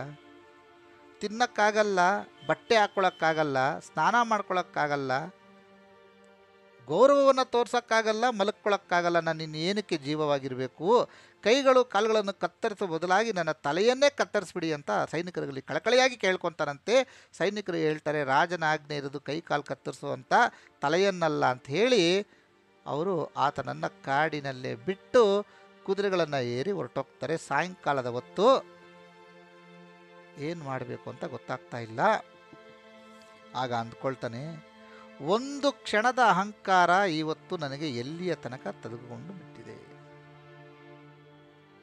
ಎಲ್ಲಿ ನಾನು ಮಹಾರಾಜ, ಉಜ್ಜಯಿನಿ ಮಹಾರಾಜ, ಇವತ್ತು ಈ ಗೋಡಾರಣ್ಯದಲ್ಲಿ ಅನಾಥನಾಗಿ ಕೈಗಳನ್ನು ಕಳೆದುಕೊಂಡು ಕಾಲನ್ನು ಕಳೆದುಕೊಂಡು ಹುಚ್ಚನಿಗಿಂತ ಕಡೆಯಾಗಿ ನಿಶ್ಶಕ್ತನಾಗಿ ಒಬ್ಬ ಕ್ಷತ್ರಿಯನಿಗೆ ಸೊಂಟದ ಪಕ್ಕದಲ್ಲಿ ಕತ್ತಿ ಇರಬೇಕು, ಮೀಸೆಯನ್ನು ತಿರುಗಿಸಲು ಕೈಗಳಿರಬೇಕು, ಪರಾಕ್ರಮವನ್ನು ತೋರಿಸಲು ತೋಳ್ಗಳಿರಬೇಕು, ಇವ್ಯಾವುದು ಇಲ್ಲಿದೆ, ನಾನಿವತ್ತು ಇಷ್ಟೊಂದು ನಿಕೃಷ್ಟ ಪರಿಸ್ಥಿತಿಗೆ ಬಂದಿದ್ದೀನಲ್ಲ ಅಂತ ಅಳ್ತಾ ಇದ್ದಂತೆ. ಆಗ ಮನಸ್ಸಿನಲ್ಲಿ ಅನ್ಕೊಂತಾನೆ, ಶನೀಶ್ವರ, ನಾನು ಮಾಡಿದಂಥ ತಪ್ಪಿಗೆ ನನ್ನ ಅಹಂಕಾರಕ್ಕೆ ತಕ್ಕ ಶಾಸ್ತಿಯನ್ನೇ ಮಾಡಿದ್ದೀಯ. ನಿನ್ನ ಕೃಪೆ, ನಿನ್ನ ಕರುಣೆ, ನಿನ್ನ ಇಷ್ಟದಂತೆ ನಾನು ಇರೋದು ಬಿಟ್ಟರೆ ಬೇರೆ ನನಗಿನ್ನೇನು ಬೇರೆ ಆಪ್ಷನ್ ಇಲ್ಲ. ಹಾಗಾಗಿ ತನ್ನ ಮನಸ್ಸಿನಿಂದ ಶನೀಶ್ವರನನ್ನು ಬೇಡ್ಕೊಳ್ತಾನಂತೆ. ಇನ್ನು ಉಳಿದಿರುವುದೇನಪ್ಪ, ನನ್ನ ಪ್ರಾಣ ಅಷ್ಟೇ, ಅದನ್ನು ತೆಗೆದುಕೊಂಡ್ಬಿಡು, ನಿನ್ನ ಪಾದಗಳಲ್ಲಿ ಅರ್ಪಿಸ್ಬಿಡ್ತೀನಿ. ಆಗ ಶನೀಶ್ವರನು ಇದನ್ನೆಲ್ಲ ಗಮನಿಸ್ತಾ ಇರ್ತಾನೆ. ಒಂದು ಅಶರೀರವಾಣಿ ಬರ್ತದೆ, ವಿಕ್ರಮಾರ್ಕ, ಕಾಲವು ಎಲ್ಲರಿಗೂ ಒಂದೇ ರೀತಿ ಇರಲ್ಲ. ಮಹಾತ್ಮನು ನಿನಗೆ ಕಷ್ಟ ಕೊಡ್ತಾ ಇದ್ದಾನೆ ಅಂತ ಅನ್ಕೊಬೇಡ, ಇದು ಒಂದು ಪರೀಕ್ಷೆ ಅಂತ ಅನ್ಕೋ. ಇದರ ಚೆನ್ನಾಗಿ ಗಮನ ಇಟ್ಕೊಳ್ಳಿ. ನಮಗೆ ಕಷ್ಟ ಬಂದಾಗ ನಮಗೆ ಕಷ್ಟ ಬಂದಿದೆ ಅಂತ ದಯವಿಟ್ಟು ಅನ್ಕೋಬೇಡಿ, ಇದು ಒಂದು ಪರೀಕ್ಷೆ ಅಂತ ಅಂದ್ಕೊಳ್ಳಿ. ನಮಗೀಗ ಒಂದು ಪರೀಕ್ಷೆ ಬಂದಿದೆ, ಎಕ್ಸಾಮ್ ಬರಿತಾ ಇದ್ದೀವಿ, ಎಕ್ಸಾಮ್ಗೆ ಪ್ರಿಪೇರ್ ಆಗಿ ಬರೆದ್ರೆ ರಿಸಲ್ಟ್ಸ್ ಚೆನ್ನಾಗಿರ್ತದೆ. ಈ ಶರೀರವಾಣಿ ಸ್ವಲ್ಪ ಪ್ರೋತ್ಸಾಹದಾಯಕವಾಗಿ ಉತ್ತೇಜಕವಾಗಿರ್ತದೆ. ಆದರೆ ಅಲ್ಲಿಂದ 1 ಇಂಚು ಕೂಡ ಕದಲಲು ಅಸಮರ್ಥನಾಗಿದ್ದಾನೆ ವಿಕ್ರಮಾರ್ಕ. ಏನು ಮಾಡಬೇಕು ಅಂತ ಗೊತ್ತಿಲ್ಲ, ಅತೀವವಾದಂಥ ನೋವು. ಈ ನೋವಿನಲ್ಲಿ ನರಳ್ತಾ ಇರಬೇಕಾದ್ರೆ ಅದು ಎಲ್ಲಿತ್ತೋ ಏನೋ ಗೊತ್ತಿಲ್ಲ, ದೊಡ್ಡ ಬಿರುಗಾಳಿ. ಅದು ಎಂಥ ಬಿರುಗಾಳಿ ಅಂದರೆ ಮರಗಿಡಗಳನ್ನೇ ಬುಡದಿಂದ ಕಿತ್ತಿ ಮೇಲಕ್ಕೆ ಎಗುರುವಂಥ, ಆರಿಸುವಂಥ ಒಂದು ಬಿರುಗಾಳಿ, ದಟ್ಟ ಬಿರುಗಾಳಿ. ಈ ಬಿರುಗಾಳಿಯಲ್ಲಿ ತೇಲಿಕೊಂಡು ಒಂದು ಮರಕ್ಕೆ ಬಡಿದು ಒಂದು ಸಣ್ಣ ಹಳ್ಳದಲ್ಲಿ ಬಿದ್ದೋಗ್ಬಿಡ್ತಾನೆ ವಿಕ್ರಮಾರ್ಕ. ಬಿದ್ದು ಮುಳ್ಳುಗಳ ಪೊದೆ ಮೇಲೆ ಬಿದ್ದೋಗ್ತಾನೆ. ಬಿದ್ದು ಪಕ್ಕದಲ್ಲಿ ನೋಡ್ತಾನೆ, ಈ ಒಂದು ಗಾಳಿಯಿಂದ ಒಂದು ಗಿಡಕ್ಕೆ ಇನ್ನೊಂದು ಗಿಡಕ್ಕೆ ಸಂಘರ್ಷ ಆಗಿ ಕಾಡಿಗೆ ಚಚ್ಕೊಂಡ್ಬಿಟ್ಟಿದೆ. ಸುತ್ತಲೂ ಬೆಂಕಿ, ಸುತ್ತಲೂ ಬೆಂಕಿ. ಇನ್ನು ತಾನು ಈ ಅಗ್ನಿಗೆ ಆಹುತಿ ಆಗ್ಬಿಟ್ಟೆ ಅಂತ ಅನ್ಕೊತಾನೆ. ಯಾಕೆಂದರೆ ಕದಲಲಾಗಲ್ವಲ್ಲ, ಏನು ಮಾಡಬೇಕು ಅಂತ ಗೊತ್ತಾಗ್ತಾ ಇಲ್ವಲ್ಲ. ಕಾಡ್ಗಿಚ್ಚಾದ ಮೇಲೆ ಎಂದೂ ನೋಡದ, ತನ್ನ ಜೀವನದಲ್ಲೇ ನೋಡದಷ್ಟು ಮಳೆ. ಹಳ್ಳದಲ್ಲಿ ಬಿದ್ದಿದ್ದಾನೆ. ಅವನಿಗೆ ಗೊತ್ತಿರ್ತಕ್ಕಂಥದ್ದು ಒಂದೇ ಒಂದು ಉಪಾಯ. ಅದೇನು ಅಂದರೆ ಈಶ್ವರ ಸ್ಮರಣೆ. ಓಂ ನಮಃ ಶಿವಾಯ, ಓಂ ನಮಃ ಶಿವಾಯ ಅನ್ಕೊಂತ ಆಗಿದ್ದಾಗಲಿ ವಿಧಿ ನನ್ನನ್ನು ಒಪ್ಪಿಸ್ಕೊಂಡ್ಬಿಟ್ಟಿದೆ ಅಂಥೇಳಿ ಆ ನೋವಿನಲ್ಲಿ ಓಂ ನಮಃ ಶಿವಾಯ, ಓಂ ನಮಃ ಶಿವಾಯ ಅಂತಕ್ಕಂಥ ನಾಮವನ್ನು ಜಪಿಸ್ತಾ ಬಿದ್ದೋಗ್ಬಿಡ್ತಾರೆ. ಮಾರ್ಗದಲ್ಲಿ ಉಜ್ಜಯಿನಿ ದೇಶದ ವ್ಯಾಪಾರಿ ಮಗಳು ಮಣಿಭದ್ರ ಪ್ರಯಾಣ ಮಾಡ್ತಾ ಇರ್ತಾಳೆ. ಪ್ರಾಣಿಗಳು ಬರಬಾರ್ದು ಅಂತೇಳಿ ಓಹೋ ಓಹೋ ಓಹೋ ಓಹೋ ಓಹೋ ಓಹೋ ಅಂತಕ್ಕಂಥ ಪಲ್ಲಕ್ಕಿಯನ್ನು ಓರ್ತಾ ಇರ್ತಕ್ಕಂಥ ಭಟ್ಟರು ಸದ್ದನ್ನು ಮಾಡ್ತಾ ಇದೇ ಮಾರ್ಗದಲ್ಲಿ ಹೋಗ್ತಾ ಇದ್ದಾರೆ. ರಕ್ತದ ಗುರುತುಗಳು ಹಾಗೂ ನಮಃಶಿವಾಯ ಹೆಸರನ್ನು ಕೇಳಿ ಆಕೆ ತನ್ನ ಭಟ್ಟರಿಗೆ ಹೇಳ್ತಾಳಂತೆ, ಅಕ್ಕಪಕ್ಕದಲ್ಲಿ ಯಾವುದೋ ರೀತಿಯಾಗಿರ್ತಕ್ಕಂಥ ಅಪಾಯದಲ್ಲಿರ್ತಕ್ಕಂಥ ಯಾರೋ ವ್ಯಕ್ತಿ ಇದ್ದಾನೆ, ಅದೇನು ನೋಡಿ ಅಂತ. ಗಮನಿಸಿದರೆ ಹಳ್ಳದಲ್ಲಿ ಮುಳ್ಳುಗಳ ಮಧ್ಯೆ ವಿಕ್ರಮಾರ್ಕ ಬಿದ್ದಿದ್ದಾನೆ. ಕೈಗಳು ಇಲ್ಲ, ಕಾಲ್ಗಳು ಇಲ್ಲ, ಅನಾಥನಾಗಿ ಬಿದ್ದಿರ್ತಕ್ಕಂಥದ್ದನ್ನು ನೋಡಿ ಭಟ್ಟರು ಮೇಲ್ಗೆ ಎತ್ಕೊಂಡು ಬಂದು ಆತನನ್ನು ಕೇಳಿದ್ರೆ ಉತ್ತರ ಹೇಳುವ ಪರಿಸ್ಥಿತಿಯಲ್ಲಿ ಇಲ್ಲ. ಬಾಯೆಲ್ಲ ನಡುಗುತ್ತಾ ಇದೆ, ಕಣ್ಣುಗಳು ಮೇಲಕ್ಕೋಗಿದೆ, ಹಣೆಯಲ್ಲಿ ಬೆವರು, ರಕ್ತ. ಸಿಕ್ತನಾಗಿರ್ತಕ್ಕಂಥ ವಿಕ್ರಮಾರ್ಕನನ್ನು ನೋಡಿ ಆಕೆಗೆ ಕರುಣೆ ಉಕ್ಕಿಬಿಡುತ್ತೆ. ಎಂಥ ಚಿಂತಾಜನಕ ಪರಿಸ್ಥಿತಿಯಲ್ಲಿ ಒಬ್ಬ ವ್ಯಕ್ತಿಯನ್ನು ಬಿಟ್ಬಿಟ್ಟು ಹೋಗಿದ್ದಾರಲ್ಲ ಅಂಥೇಳಿ ಆಕೆಗೆ ಭಾಳ ಕರುಣೆಯಾಗಿ ನೀರನ್ನು ಕುಡಿಸ್ತಾಳಂತೆ. ನೀರನ್ನು ಕುಡಿತಾ ಸ್ವಲ್ಪ ಪ್ರಜ್ಞಾವಸ್ಥೆಗೆ ಬಂದಂಥ ವಿಕ್ರಮಾರ್ಕ ಆಕೆಯನ್ನು ನೋಡಿ ಹೇಳ್ತಾನಂತೆ, ಪುಣ್ಯವತಿ, ನನ್ನ ಪಾಲಿನ ಭಾಗ್ಯವತಿ, ನನ್ನ ಬಾಯಿಗೆ ಒಂದು ಸ್ವಲ್ಪ ನೀರನ್ನು ಹಾಕಿದೆಯಮ್ಮ, ಆದರೆ ನನಗೆ ಒಂದು ಶಿಕ್ಷೆಯಾಗಿದೆ. ನನಗೆ ನೀರು ಕೂಡ ಕೊಡಬಾರ್ದು ಅಂತಕ್ಕಂಥ ಒಂದು ಆಜ್ಞೆ ಆಗಿದೆ. ಹಾಗಾಗಿ ನನಗೆ ನೀರನ್ನು ಕೊಡುವುದಾದರೆ ನಿನಗೆ ಕೂಡ ಶಿಕ್ಷೆ ಆಗ್ಬೋದು, ನಿಲ್ಲಿಸು ಅಂತ ಒಂದು ಮಾತನ್ನು ವಿಕ್ರಮಾರ್ಕ ಹೇಳ್ತಾನಂತೆ. ಆಗ ಆಕೆ ಹೇಳ್ತಾಳಂತೆ, ತಾವು ಯಾರು ಅಂತ ನನಗೆ ಗೊತ್ತಿಲ್ಲ, ಆದರೆ ನಮ್ಮ ಪಟ್ಟಣದಲ್ಲಿ, ನಮ್ಮ ಊರಿನಲ್ಲಿ ಯಾರಾದರೂ ಈ ಅಪ್ರಾಚ್ಯರಿಗೆ ಇಂಥ ಒಂದು ಪರಿಸ್ಥಿತಿಯಲ್ಲಿದ್ದಾಗ ನಾವು ಅವರಿಗೆ ಉಪಚಾರ ಮಾಡುವುದು ನಮ್ಮ ಒಂದು ಸಂಸ್ಕೃತಿ. ಹಾಗಾಗಿ ಶಿಕ್ಷೆ ಆದರೂ ಪರವಾಗಿಲ್ಲ, ನಿಮ್ಮನ್ನು ನಾವು ನಮ್ಮ ಸಂಸ್ಕೃತಿಯ ಪ್ರಕಾರವಾಗಿ ನಿಮ್ಮನ್ನು ನೋಡ್ಕೊಳ್ಳೋದು ನಮ್ಮ ಆದ್ಯತೆ ಮತ್ತು ಕರ್ತವ್ಯ ಅಂಥೇಳಿ ನೀರನ್ನು ಕುಡಿಸ್ತಾಳೆ. ತಾವು ಗಾಬರಿ ಪಡಬೇಡಿ, ನನ್ನ ಬಗ್ಗೆ ಚಿಂತೆ ಮಾಡಬೇಡಿ. ಯಾಕೆ ಅಂದರೆ ನಾವು, ನಮ್ಮ ರಾಜ ಬಹಳ ಬಲಿಷ್ಠನಾಗಿದ್ದಾನೆ. ಈ ರಾಜ್ಯ ಸಾಮಂತ ರಾಜ್ಯ ಆಗಿರೋದ್ರಿಂದ ನಮಗೆ ಶಿಕ್ಷೆ ಕೊಡುವಷ್ಟು ಧೈರ್ಯವಾಗಲಿ, ಇವರಿಗೆ ಶಕ್ತಿಯಾಗಲಿ ಇಲ್ಲ ಅಂತ ಹೇಳಿದಾಗ ವಿಕ್ರಮಾರ್ಕ ಒಂದು ಕ್ಷಣ ಯೋಚನೆ ಮಾಡಿ, ಅಂಥ ಪಟ್ಟಣ ಯಾವುದಮ್ಮ, ಎಂಥ ಊರು ಯಾವುದು ಅಂದರೆ ಆಕೆ ಅಂತಾಳೆ, ನಮ್ಮ ಊರು ಉಜ್ಜಯಿನಿ ಅಂತ. ಉಜ್ಜಯಿನಿ ಪದ ಕೇಳಿದ ತಕ್ಷಣ ಅವನ ಮೈಯಲ್ಲಿ ಒಂದು ವಿದ್ಯುತ್ ಸಂಚಾರ ಆಗಿ ಆ ಬಾಲಿಕೆಯನ್ನು, ಆ ಪುತ್ರಿಯನ್ನು, ಆ ಹೆಣ್ಣು ಮಗಳನ್ನು ಕೇಳ್ತಾರೆ, ಅಮ್ಮ, ಉಜ್ಜಯಿನಿಯಲ್ಲಿ ಇರ್ತಕ್ಕಂಥ ಪ್ರಜೆಗಳು ಹೇಗಿದ್ದಾರೆ, ಬೆಳೆ ಹೇಗಿದೆ, ನಾಡು ಹೇಗಿದೆ, ಎಲ್ಲರೂ ಕುಶಲವಾಗಿದ್ದಾರಾ, ನನ್ನ ಅಕ್ಕ ತಂಗಿಯರು ಚೆನ್ನಾಗಿದ್ದಾರಾ, ಅಲ್ಲಿ ಮಳೆ ಬೆಳೆ ಎಲ್ಲ ಚೆನ್ನಾಗಿದೆಯಾ, ವ್ಯಾಪಾರ ವಿನಿಮಯಗಳು ಚೆನ್ನಾಗಿದ್ದಾವ ಅಂತಕ್ಕಂಥದ್ದನ್ನು, ಆಲಯಗಳಲ್ಲಿ ಸರಿಯಾಗಿ ಯಜ್ಞಯಾಗಾದಿಗಳು ನಡೀತಾ ಇದೆಯಾ, ದಾನ ಧರ್ಮಾದಿಗಳು ನಡೀತಾ ಇದೆಯಾ ಅಂತ ಕ್ವಶನ್ನ ತನಗೆ ಗೊತ್ತಿಲ್ಲದಂಗೆ ಬಂದ್ಬಿಡುತ್ತೆ. ಇದನ್ನು ಕೇಳಿ ಆಶ್ಚರ್ಯಪಟ್ಟಂತ ಮಣಿಕಾ ಕೇಳ್ತಾಳೆ, ತಾವು ಯಾರು? ಯಾಕೆ ಅಂದರೆ ನನ್ನ ಹೆಸರು, ನನ್ನ ಊರಿನ ಹೆಸರು ಕೇಳಿದ ತಕ್ಷಣ ಪ್ರಜೆಗಳ ಬಗ್ಗೆ, ಪ್ರಜೆಗಳ ಮನೆಗಳ ಬಗ್ಗೆ, ಆರ್ಥಿಕತೆಯ ಬಗ್ಗೆ ಹಾಗೂ ಅವರ ಆರೋಗ್ಯದ ಬಗ್ಗೆ ನೀವು ಚಿಂತಿಸ್ತಾ ಇದ್ದೀರಿ ಅಂದರೆ ತಾವು ಯಾರು? ಆಗ ವಿಕ್ರಮಾರ್ಕ ಬಾಯಿ ತಪ್ಪಿ ಬದ್ದಂಥ ಮಾತಿಗೆ ತಾನೇ ಬೀಗವನ್ನು ಹಾಕ್ಕೊಂಡು, ನಾನೊಬ್ಬ ದುರಾದೃಷ್ಟೈ, ಗ್ರಹಚಾರ ಕೆಟ್ಟು ಶನೀಶ್ವರನನ್ನು ನಿಂದಿಸಿ ಇಂಥ ಒಂದು ದುಸ್ಥಿತಿಗೆ ಬಂದಿದ್ದೇನೆ ಅಂತ ಹೇಳ್ತಾರೆ. ಆಗ ಆ ವ್ಯಾಪಾರಿಯ ಪುತ್ರಿಕೆ ಏನು ಮಾಡ್ತಾಳೆ, ಈ ಥರನ್ನು ನಮ್ಮ ಜೊತೆ ಕರೆದುಕೊಂಡು ಹೋಗೋಣ ಅಂಥೇಳಿ ಆತನನ್ನು ಕರೆದುಕೊಂಡು ಹೋಗ್ತಾರೆ. ಕರೆದುಕೊಂಡು ಹೋಗಿದ್ದಾದಮೇಲೆ ತನ್ನ ತಂದೆಗೆ ಈ ಥರನ್ನು ಪರಿಚಯ ಮಾಡಿಸ್ತಾರೆ. ಪರಿಚಯ ಮಾಡಿಸಿದ್ಮೇಲೆ ವಿಕ್ರಮಾರ್ಕ ಹೇಳ್ತಾನೆ, ಆ ವ್ಯಾಪಾರಿ ಹೇಳ್ತಾನೆ, ನನ್ನ ಮಗಳ ಜೊತೆ ಬಂದಿದ್ಯಪ್ಪ, ನಿನಗೆ ಉಳ್ಕೊಳ್ಳೋಕ್ಕೆ ವ್ಯವಸ್ಥೆ ಮಾಡಿಕೊಡ್ತೀನಿ. ನಿನಗೆ ಕೈ ಕಾಲುಗಳು ಇಲ್ಲದೇ ಇರೋದ್ರಿಂದ ನಿನ್ನ ಊಟ ಉಪಚಾರಗಳು ವಸ್ತ್ರಗಳು, ನಿನ್ನ ನೋಡ್ಕೊಳ್ಳೋಕ್ಕೆ ಒಬ್ಬ ಸೈನಿಕರನ್ನು ಒಬ್ಬ ಉಪಚಾರಕರನ್ನಾಗೂ ನಿನಗೆ ನೇಮಿಸ್ತೀನಿ, ನೀನು ಆರಾಮಾಗಿರು ಅಂತ ಹೇಳಿದ್ರೆ ವಿಕ್ರಮಾರ್ಕ ಅದಕ್ಕೆ ಒಪ್ಕೊಳ್ಳಲ್ಲ.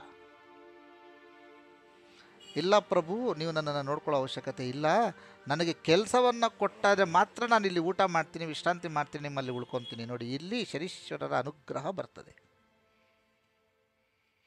ಯಾವ ವ್ಯಕ್ತಿ ಸುಮ್ಮನೆ ಕೂತ್ಕೊಂಡು ತಿನ್ನಬೇಕು ಅಂತನೋ ಅಲ್ಲಿ ಅವರ ಪ್ರಭಾವ ಇರ್ತದೆ. ಯಾವ ವ್ಯಕ್ತಿ ಕಷ್ಟಪಟ್ಟು ಊಟ ಮಾಡ್ತೀನಿ ಅಂತನೋ ಅಲ್ಲಿ ಅವರ ಕೃಪೆ ಇರ್ತದೆ. ಇಲ್ಲಿ ನನ್ನ ಕಷ್ಟದಿಂದ ನಾನು ಊಟ ಮಾಡ್ತೇನೆ ಅಂತಕ್ಕಂಥ ಮಾತು ಕೇಳಿದ ತಕ್ಷಣ ಎಷ್ಟು ಕಠಿಣವಾಗಿರ್ತಕ್ಕಂಥ ದೃಷ್ಟಿ ಒಂದು ಸ್ವಲ್ಪ ಸಡಿಲವಾಗ್ತದೆ. ಕೈಗಳಿಲ್ಲ ಕಾಲುಗಳಿಲ್ಲ, ನೀನೇನಪ್ಪ ಮಾಡ್ತೀಯ ಅಂತ ಕೇಳಿದಾಗ ವಿಕ್ರಮಾರ್ಕ ಅಂತಾನೆ, ನನಗೆ ಬಾಯಿ ಚೆನ್ನಾಗಿರೋದ್ರಿಂದ ನನಗೆ ನಿಮ್ಮ ಗಾಣದಲ್ಲಿ ಕೆಲಸ ಕೊಡಿ, ಎತ್ತುಗಳನ್ನು ನಾನು ಇರೋ ಜಾಗದಿಂದಲೇ ಅದನ್ನು ಓಡಿಸ್ತೀನಿ, ಅದನ್ನು ತಿರುಗುವ ಹಾಗೆ ಮಾಡ್ತೇನೆ ಅಂತ ಹೇಳ್ತಾನೆ. ಅದಕ್ಕೆ ಮೆಚ್ಚಿದ ಆ ವ್ಯಾಪಾರಿ ಆ ವಿಕ್ರಮಾರ್ಕನಿಗೆ ಗಾಣದಲ್ಲಿ ಕೆಲಸವನ್ನು ಕೊಡ್ತಾರೆ. ಸ್ವಲ್ಪ ದೂರದಲ್ಲಿ, ತನ್ನ ಮನೆಯಿಂದ ಸ್ವಲ್ಪ ದೂರದಲ್ಲಿರ್ತಕ್ಕಂಥ ಗಾಣದಲ್ಲಿ ಎತ್ತುಗಳನ್ನು ಹೇ ಹೇ ಓಹೋ ಅಂತ ಹೇಳಿ ಸುತ್ತುವ ಕೆಲಸವನ್ನು ಮಾಡಿಕೊಂಡು ಎಣ್ಣೆಯನ್ನು ತೆಗೆದು ಮಾಡಿಕೊಡೋ ಕೆಲಸ ಕೊಡ್ತಾರೆ. ಈ ಎಣ್ಣೆಯಿಂದ ಅಲ್ಲಿ ಬರ್ತಕ್ಕಂಥ ಎಳ್ಳು, ಕಳೆಕಾಯಿ ಬೀಜ, ಈ ಎಣ್ಣೆಗಳಿಂದ ಶನೀಶ್ವರನಿಗೆ ನಿತ್ಯವೂ ಪೂಜೆಯನ್ನು ಕೂಡ ಮಾಡುವ ಒಂದು ಪದ್ಧತಿಯನ್ನು ವಿಕ್ರಮಾರ್ಕ ಮಾಡ್ತಾರೆ. ಕಷ್ಟಪಟ್ಟು ಕೈ ಕಾಲು ಇಲ್ಲದೆ ಇದ್ದರೂ ಬಾಯಿಯ ಒಂದು ಕಷ್ಟದಿಂದ ಎತ್ತುಗಳನ್ನು ಓಡಿಸಿ ಕಷ್ಟಪಟ್ಟು ತೆಗಿತಾ ಇರ್ತಕ್ಕಂಥ ಎಣ್ಣೆಯನ್ನು ಪ್ರಸಾದವಾಗಿ ನೈವೇದ್ಯವಾಗಿ ಇಡುವುದನ್ನು ಕಂಡು ಅತ್ಯಂತ ಸುಪ್ರೀತನಾಗ್ತಾನೆ ಶನೀಶ್ವರ. ಈಗ ನಿಮ್ಗೆ ಅರ್ಥ ಆಯ್ತಾ ಭಕ್ತಾದಿಗಳೇ, ಏನಕ್ಕೆ ಎಣ್ಣೆಯನ್ನು ನಾವು ಅವರಿಗೆ ಕೊಡ್ತೀವಿ ಅಂತಂದರೆ, ಎಣ್ಣೆ ಅಷ್ಟು ಈಸಿಯಾಗಿ ನಿಮಗೆ ಸಿಗಲ್ಲ, ಅದಕ್ಕೆ ಕಷ್ಟಪಡಬೇಕು.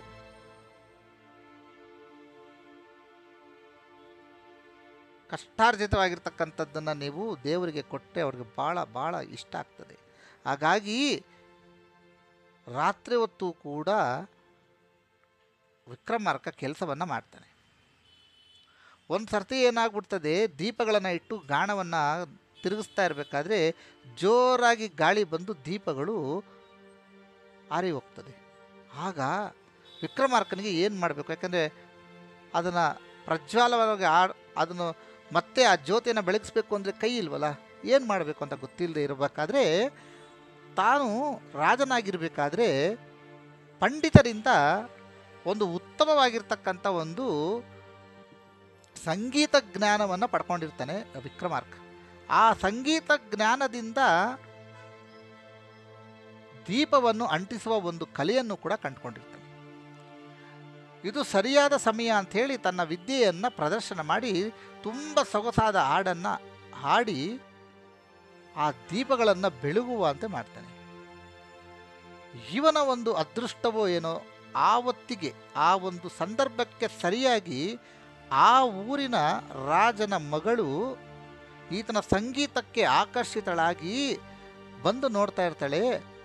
ಬರೀ ಹಾಡಿನಿಂದ ದೀಪವನ್ನು ಔರಿಸಿದ ಈ ಒಂದು ಮಾಂತ್ರಿಕತೆಯನ್ನು, ಈ ಒಂದು ಅಪಾರವಾದ ಜ್ಞಾನವನ್ನು ನೋಡಿ ಆಕೆ ಮರ್ತೋಗ್ತಾಳೆ, ಮಾರೋಗ್ತಾಳೆ. ವಿಕ್ರಮಾರ್ಕನ ಯಾರು ಏನು ಅಂತ ಪೂರ್ವಪರ ವಿಚಾರಿಸದೇ ಇದ್ದರೂ ತನ್ನ ತಂದೆಗೆ ಹೋಗಿ ಹೇಳ್ತಾನೆ, ಗಾಣದಲ್ಲಿ ಒಬ್ಬ ಕೆಲಸ ಮಾಡ್ತಾ ಇದ್ದಾನೆ, ಅವನನ್ನೇ ನಾನು ಮದುವೆ ಆಗೋದು, ಅವನೇ ನನ್ನ ಗಂಡ. ಆಗ ರಾಜ ಹೇಳ್ತಾನೆ, ಹಂಗೆ ಹೆಂಗಾಗುತ್ತಮ್ಮ, ಅವನು ಯಾರು ಏನು ಅಂತ ಹೇಳಿದಾಗ, ಇಲ್ಲ, ನಾನು ಆತನ ಒಂದು ಜ್ಞಾನದ ಸಂಗೀತ ಜ್ಞಾನವನ್ನು ಹಾಗೂ ಆತ ಮಾಡುವ ಕೆಲಸವನ್ನು ನೋಡಿದ್ದೇನೆ, ನಾನು ಆತ ಇಷ್ಟ ಆಗಿದ್ದೇನೆ, ಅವನೇ ಮದುವೆ ಆಗೋದು ಅಂತ ಫಿಕ್ಸ್ ಆಗಿಬಿಡ್ತಾಳೆ ಹುಡುಗಿ. ಆ ಹೆಣ್ಣು ಮಗಳು, ಆ ರಾಜಕುಮಾರಿ ಈತನನ್ನೇ ವರಿಸೋದಾಗಿ ಹೇಳ್ತಾಳೆ. ಆಗ ರಾಜ ಹೇಳ್ತಾನೆ, ನಿನ್ನನ್ನು ನಾ ಮಾತಿಗೆ ಒಪ್ತೀನಿ, ಆದರೆ ನಾವು ಪೂಜಿಸುವ ಶಕ್ತಿ ಕಾಳಿ, ಆಕೆಯ ಒಂದು ಅನುಗ್ರಹವೂ ಇರಬೇಕು. ನಾನು ಏಕಾಏಕಿ ಆ ವ್ಯಕ್ತಿಗೆ ಕೊಟ್ಟು ನಿನ್ನನ್ನು ಮದುವೆ ಮಾಡಲಿಕ್ಕಾಗಲ್ಲ. ಹಾಗಾಗಿ ಒಂದು ಸ್ವಯಂವರವನ್ನು ಏರ್ಪಾಡು ಮಾಡೋಣ. ನಮ್ಮ ಗಜಲಕ್ಷ್ಮಿ, ನಮ್ಮ ರಾಜ್ಯದಲ್ಲಿ ಇರ್ತಕ್ಕಂಥ ನಾವು ಪೂಜಿಸ್ತಕ್ಕಂಥ ಆನೆಗೆ ಈ ಪುಷ್ಪಮಾಲೆಯನ್ನು ಕೊಡೋಣ, ಅದು ಯಾರಿಗೆ ಹಾಕುತ್ತೋ ಅವ್ರನ್ನ ನೀನು ಒರೆಸ್ಕೋಬೇಕು ಅಂತೇಳಿ ಇಬ್ಬರಲ್ಲೂ ಒಂದು ಮಾತುಕತೆ ಆಗ್ತದೆ. ಅದಕ್ಕೆ ಒಪ್ತಾಳೆ ಆ ದೇಶದ ರಾಜಕುಮಾರಿ. ಸ್ವಯಂವರವಾಗ್ತದೆ. ಸ್ವಯಂವರದಲ್ಲಿ ಎಲ್ಲ ರಾಜರು ಬರ್ತಾರೆ, ನೂರಾರು ರಾಜರುಗಳು ಬರ್ತಾರೆ. ಯಾಕೆಂದರೆ ಆಕೆ ಅಷ್ಟು ನೋಡೋಕ್ಕೆ ತುಂಬ ಸುಂದರವಾಗಿರ್ತಕ್ಕಂಥ ಸ್ತ್ರೀ ಇರ್ತಾಳೆ. ಗಜಲಕ್ಷ್ಮಿಯಾಗಿರ್ತಕ್ಕಂಥ ಆನೆಯನ್ನು ಕರೆಸ್ತಾರೆ, ಅದರ ಸೊಂಡಲಿಗೆ ಮಾಲೆಯನ್ನು ಕೊಡ್ತಾರೆ. ಅದು ಅಲ್ಲಿ ನೆರೆದಿರ್ತಕ್ಕಂಥ ಎಲ್ಲ ವರರನ್ನು ನೋಡುತ್ತೆ. ನೋಡಿಕೊಂಡು ಎಲ್ಲರಿಗೂ ನನಗಾಕ್ಬೋದು ಅಂದ್ಕೊಳ್ಳುತ್ತೆ. ಆದರೆ ಆ ಆನೆ ಸೊಂಡಿಲನ್ನು ತಿರುಗಿಸಿ ಗಾಳಿಯಲ್ಲಿ ಮಾಲೆಯನ್ನು ಹಾರಿಬಿಡುತ್ತೆ. ಆ ಮಾಲೆಯನ್ನು ಹಾರಿದ ತಕ್ಷಣ ಪ್ರತಿಯೊಬ್ಬರು ತಲೆಯನ್ನು ಮುಂದಕ್ಕೆ ನೀಡ್ತಾರೆ, ಯಾಕೆಂದರೆ ನನಗೆ ಬೀಳಲಿ ಅಂತ. ಆದರೆ ಎಲ್ಲರೂ ಮುಂದೆ ಹೋಗ್ತಾರೆ. ಆ ಮಾಲೆ ವಿಕ್ರಮಾರ್ಕನ ಕೊರಳಿಗೆ ಬಂದು ಬೀಳ್ತದೆ. ಇದರಿಂದ ಅತ್ಯಂತ ಪ್ರಸನ್ನನಾದ ರಾಜನು, ಕೈ ಇಲ್ಲ ಕಾಲಿಲ್ಲ ಆದರೂ ನಮ್ಮ ಗಜಲಕ್ಷ್ಮಿಯು ಆಯ್ಕೆ ಮಾಡಿರೋದ್ರಿಂದ ಹಾಗೂ ನನ್ನ ಮಗಳು ಈತನನ್ನೇ ಆಯ್ಕೆ ಮಾಡಿಕೊಂಡಿರೋ ಕಾರಣದಿಂದ ವಿಜೃಂಭಣೆಯಾಗಿ ರಾಜಕುಮಾರಿಗೆ ಕೊಟ್ಟು ಆತನನ್ನು ಮದುವೆ ಮಾಡಿಕೊಡ್ತಾಳೆ. ಆದರೆ ವಿಕ್ರಮಾರ್ಕ ಒಂದು ನಿಬಂಧನೆಯನ್ನು ಇಡ್ತಾನೆ. ಏನಪ್ಪ ಅಂತ ಹೇಳಿದ್ರೆ, ಮದುವೆ ಆದಮೇಲೆ ನಾನು ರಾಜನ ವೈಭವವನ್ನು ಅನುಭವಿಸಲ್ಲ, ಮತ್ತೆ ಗಾಢದಲ್ಲಿ ಕೆಲಸ ಮಾಡಿ ನನ್ನ ಹೆಂಡತಿಯನ್ನು ಅಲ್ಲೇ ನಾನು ನೋಡ್ಕೊಳ್ತೀನಿ, ನನ್ನಲ್ಲಿ ಬಂದಂಥ ಸಂಪಾದನೆಯಲ್ಲೇ ಸಾಕ್ತೀನಿ ಅಂತಲೇ.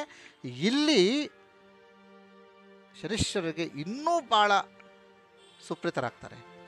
ಯಾಕೆ ಅಂದರೆ, ವೈಭೋಗವು ಬಂದರೂ ತನ್ನ ದುಡಿಮೆಯಲ್ಲೇ ಸಂಸಾರವನ್ನು ತಳ್ತೀನಿ, ಚಕ್ರವನ್ನು ತಿರುಗಿಸ್ತೀನಿ ಅಂತಕ್ಕಂಥ ಮಾತನ್ನು ಕೇಳಿ ಅವ್ರಿಗೆ ಭಾಳ ಖುಷಿ ಆಗ್ತದೆ. ಆಗ ಶನೀಶ್ವರರು ಹೇಳ್ತಾರೆ, ನಿನ್ನ ಪರೀಕ್ಷೆ ಮುಗಿಯಿತು, ಇನ್ನು ನಿನಗೆ ಮಂಗಳವಾಗುತ್ತೆ ಅಂತಕ್ಕಂಥ ಒಂದು ಮಾತನ್ನು ಹೇಳಿ ಅಂತರ್ಧನರಾಗ್ತಾರೆ. ತದನಂತರದಲ್ಲಿ ವಿಕ್ರಮಾರ್ಕರ ಈ ಒಂದು ಕಥೆಯನ್ನು ಸುತ್ತಲೂ ಇರ್ತಕ್ಕಂಥ ಎಲ್ಲರಿಗೂ ಗೊತ್ತಾಗ್ತದೆ, ಈ ರೀತಿಯಾಗಿರ್ತಕ್ಕಂಥ ಒಂದು ಕಥೆ ಇದೆ ಅಂತೇಳಿ. ಮಂತ್ರಿ ಈ ಒಂದು ಕಥೆಯನ್ನು ಕೇಳಿ ಈ ಒಂದು ವಿಚಾರವನ್ನು ತಿಳಿದುಕೊಂಡು ಯಾರಿರ್ಬೋದು ಅಂತಕ್ಕಂಥ ಒಂದು ಕುತೂಹಲದಿಂದ ಬಂದು ನೋಡಿದಾಗ ವಿಕ್ರಮಾರ್ಕರನ್ನು ಗುರುತು ಹಚ್ಚಿ, ನೀನು ಉಜ್ಜಯಿನಿಯ ಮಹಾರಾಜರಾಗಿರ್ತಕ್ಕಂಥವರು, ನೀವು ಇಲ್ಲಿ ಗಾಣದಲ್ಲಿ ಇದ್ದೀರಿ ಅಂತ ಹೇಳಿ ನೋಡಿದಾಗ ಅವರ ಒಂದು ಪರಿಸ್ಥಿತಿಯನ್ನು ಗಮನಿಸಿ ರಾಜನನ್ನು ಮತ್ತೆ ಉಜ್ಜಯಿನಿಗೆ ಕರ್ಕೊಂಡು ಬರ್ತಾರೆ. ಉಜ್ಜಯಿನಿಗೆ ಕರ್ಕೊಂಡು ಬಂದ ಮೇಲೆ ಅಲ್ಲಿ ಶನೀಶ್ವರರಿಗೆ ಸಲ್ಲಿಸಬೇಕಾಗಿರ್ತಕ್ಕಂಥ ಪೂಜೆ ಶಾಂತಿಗಳನ್ನು ಮಾಡ್ತಾರೆ. ಹಾಗೂ ತನ್ನ ಮೇಲೆ ಇದ್ದಂಥ ಒಂದು ಕಳ್ಳ ಎಂತಕ್ಕಂಥ ಒಂದು ಅಪಾದನೆ ಏನಿತ್ತು ಅದು ಕಳೆಯುವವರೆಗೆ ನನ್ನ ಆಸ್ಥಾನದ ಮೇಲೆ ಅಥವಾ ನನ್ನ ಈ ಒಂದು ಕುರ್ಚಿಯ ಮೇಲೆ ನಾನು ಕೂತ್ಕೊಳ್ಳಲ್ಲ ಅಂತಕ್ಕಂಥ ಒಂದು ಹಠವನ್ನು ಕೂಡ ವಿಕ್ರಮಾರ್ಕರು ಮಾಡ್ತಾರೆ. ಯಾಕೆಂದರೆ ನನ್ನ ಮೇಲೆ ಒಂದು ಅಪಾದನೆ ಇದೆ ಅಂತ.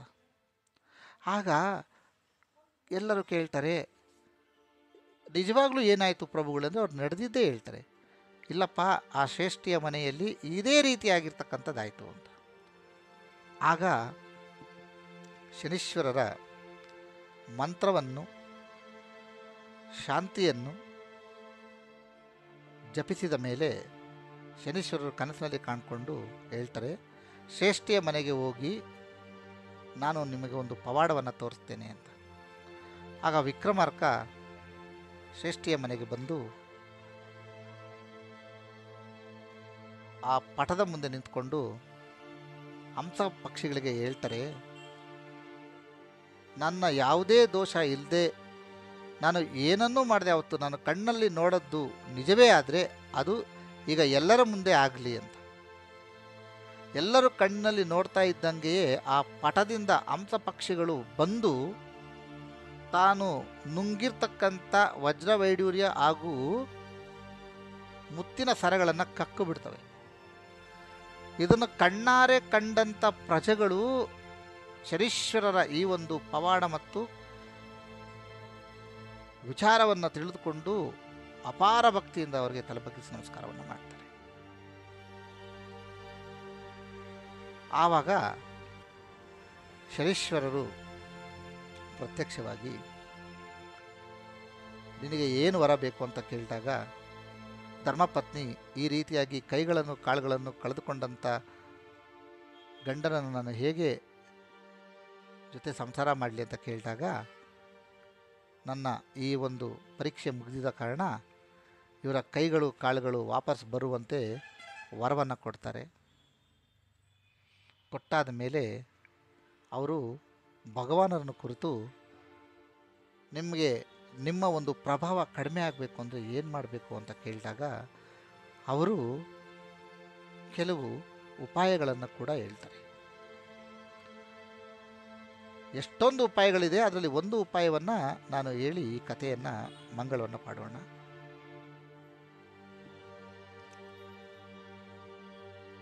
ಹನುಮಾನ್ ಚಾಲೀಸ ಅಥವಾ ಹನುಮಂತನ ಪೂಜೆಯನ್ನು ಮಾಡುವುದರಿಂದ, ಆಂಜನೇಯನ ನಾಮಸ್ಮರಣೆ ಮಾಡುವುದರಿಂದ ನನ್ನ ದೃಷ್ಟಿ ಅವರ ಮೇಲೆ ಬೀಳುವುದಿಲ್ಲ, ಯಾರ ಮೇಲೆ ಬೀಳುವುದಿಲ್ಲ.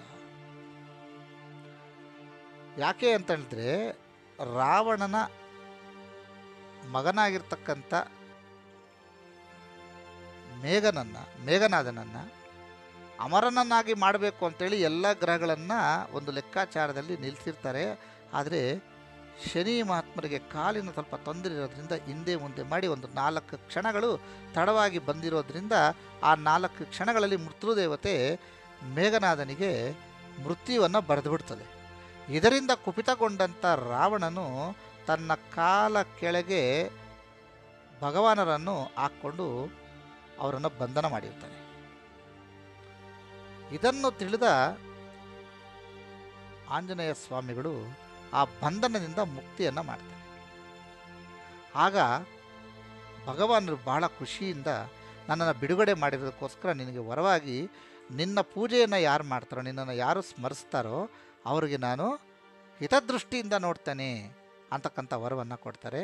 ಆಂಜನೇಯ ಸ್ವಾಮಿಗಳು ಇನ್ನೊಂದು ವರವನ್ನು ಕೇಳ್ತಾರೆ. ಏನು ಅಂತ ಹೇಳಿದ್ರೆ, ನಾನು ಈ ಒಂದು ಲಂಕವನ್ನು ದಹನ ಮಾಡುವಂಥ ಒಂದು ಏನು ಲೆಕ್ಕಾಚಾರ ಇದೆ, ಅದು ಇನ್ನು ಮುಂದೆ ಅದು ಆಗುವಾಗ ನನಗೆ ನಿಮ್ಮ ಒಂದು ಸಹಾಯ ಬೇಕು ಅಂದಾಗ ಶನೀಶ್ವರನ ಕ್ರೂರ ದೃಷ್ಟಿ ಲಂಕದ ಮೇಲೆ ಬೀಳ್ತದೆ. ಯಾಕೆಂದರೆ ಲಂಕ ಬಂದು ಪಾರ್ವತಿ ಮತ್ತು ಈಶ್ವರ ವರದ ಸಂರಕ್ಷಣೆ ಇರ್ತದೆ ಅದರಲ್ಲಿ. ಆದರೆ ಇಲ್ಲಿ ಅನ್ಯಾಯ ಆಗಿರೋದ್ರಿಂದ, ಸೀತಾಪಹರಣ ಆಗಿರೋದ್ರಿಂದ ಇವರ ದೃಷ್ಟಿಯ ಪ್ರಭಾವದಿಂದ ಅದು ಸುಟ್ಟು ಭಸ್ಮವಾಗುವಂಥ ಒಂದು ಪ್ರಸಂಗ ಕೂಡ ಆಗ್ತದೆ. ಹಾಗಾಗಿ ಆಂಜನೇಯ ಸ್ವಾಮಿಯನ್ನು ನಾವು ಪೂಜಿಸೋದ್ರಿಂದ ಇವರ ಒಂದು ದೃಷ್ಟಿ ನಮ್ಮ ಮೇಲೆ ಕ್ರೂರವಾಗಿ ಬೀಳುವುದಿಲ್ಲ ಅಂತಕ್ಕಂಥದ್ದೊಂದು ಉಪಾಯವನ್ನು ಅವರು ಹೇಳ್ತಾರೆ. ಇತ್ತ ಉಜ್ಜಯಿನಿ ಪಟ್ಟಣದಲ್ಲಿ ಈ ಒಂದು ಚರಿತ್ರೆ, ಈ ಒಂದು ಕಥೆ ನಡೆದ ಮೇಲೆ ರಾಜ ವಿಕ್ರಮಾರ್ಕನು ತನ್ನ ಪತ್ನಿಯ ಜೊತೆ ಸುಖವಾಗಿ ತನ್ನ ಮಕ್ಕಳ ಜೊತೆ ಸಂಸಾರವನ್ನು ಮಾಡಿಕೊಂಡು ಅತ್ಯಂತ ಸುಖಪ್ರದವಾಗಿರ್ತಕ್ಕಂಥ ಜೀವನವನ್ನು ತಾನು ನಡೆಸ್ತಾನೆ. ಇಲ್ಲಿಯವರೆಗೂ ರಾಜ ವಿಕ್ರಮಾರ್ಕ ಹಾಗೂ ಶನಿ ಜಯಂತಿಯ ಒಂದು ಕಥೆಯನ್ನು ತಿಳ್ಕೊಂಡಿರ್ತಕ್ಕಂಥ ಎಲ್ಲ ಬಾಂಧವರಿಗೂ ಈ ಕಥೆ ನಿಮಗೆ ಇಡಿಸಿದೆ ಅಂತ ನಾನು ಅಂದ್ಕೊಂಡಿದ್ದೀನಿ. ಈ ಕಥೆಯನ್ನು ಕೇಳಿ ನಿಮಗೆ ಇದು ಹರಡಬೇಕು, ಇನ್ನೂ 4-6 ಜನರು ತಿಳ್ಕೊಬೇಕು ಅಂತ ಅನಿಸಿದ್ರೆ ಬಹಳ ಸುಲಭದ ಕೆಲಸ, ನಿಮ್ಮ ಸ್ನೇಹಿತರಿಗೆ ಶೇರ್ ಮಾಡಿ. ಕಥೆಯನ್ನು ಕೇಳಿದ್ದಕ್ಕೆ ಧನ್ಯವಾದಗಳು. ಎಲ್ಲರಿಗೂ ಒಳ್ಳೆಯದಾಗಲಿ. 27ನೇ ತಾರೀಕು ಜ್ಯೇಷ್ಠ ಮಾಸ ಮಂಗಳವಾರ, ಶನೀಶ್ವರನ ಕೃಪೆ ಪಡೆಯಲು ಏನು ಮಾಡಬೇಕು ಅಂತಕ್ಕಂಥ ಉಪಾಯಗಳನ್ನು ಕೂಡ ನಾನು ಒಂದೊಂದಾಗಿ ಹೇಳಿದ್ದೀನಿ. ಅದನ್ನು ನೀವು ಕೇಳಿ ನಿಮಗೆ ಇಷ್ಟವಾದಂಥದ್ದನ್ನು, ನಿಮಗೆ ಅನುಕೂಲವಾಗಿರ್ತಕ್ಕಂಥದ್ದನ್ನು ಮಾಡಿ ಅವರ ಕೃಪೆಗೆ ಪಾತ್ರರಾಗಬೇಕು ಅಂತ ಕೇಳ್ಕೊಳ್ತಾ ಈ ಒಂದು ಕಥೆಯ ಭಾಗವನ್ನು ನಾನು ಇಲ್ಲಿಗೆ ನಿಲ್ಲಿಸ್ತಾ ಇದ್ದೀನಿ. ಎಲ್ಲರಿಗೂ ಧನ್ಯವಾದಗಳು. ಸರ್ವ ಜನ ಸುಖಿನೋ ಭವಂತು. ನಮಸ್ಕಾರ. ಭಾಸ್ಕರ್ಜಿ ಆರೋಸ್ ಎಂಟರ್ಟೈನ್ಮೆಂಟಿಂದ ಈ ಕಥೆಯನ್ನು ನೀವು ಕೇಳ್ತಾ ಇದ್ದೀರಿ. ಧನ್ಯವಾದಗಳು.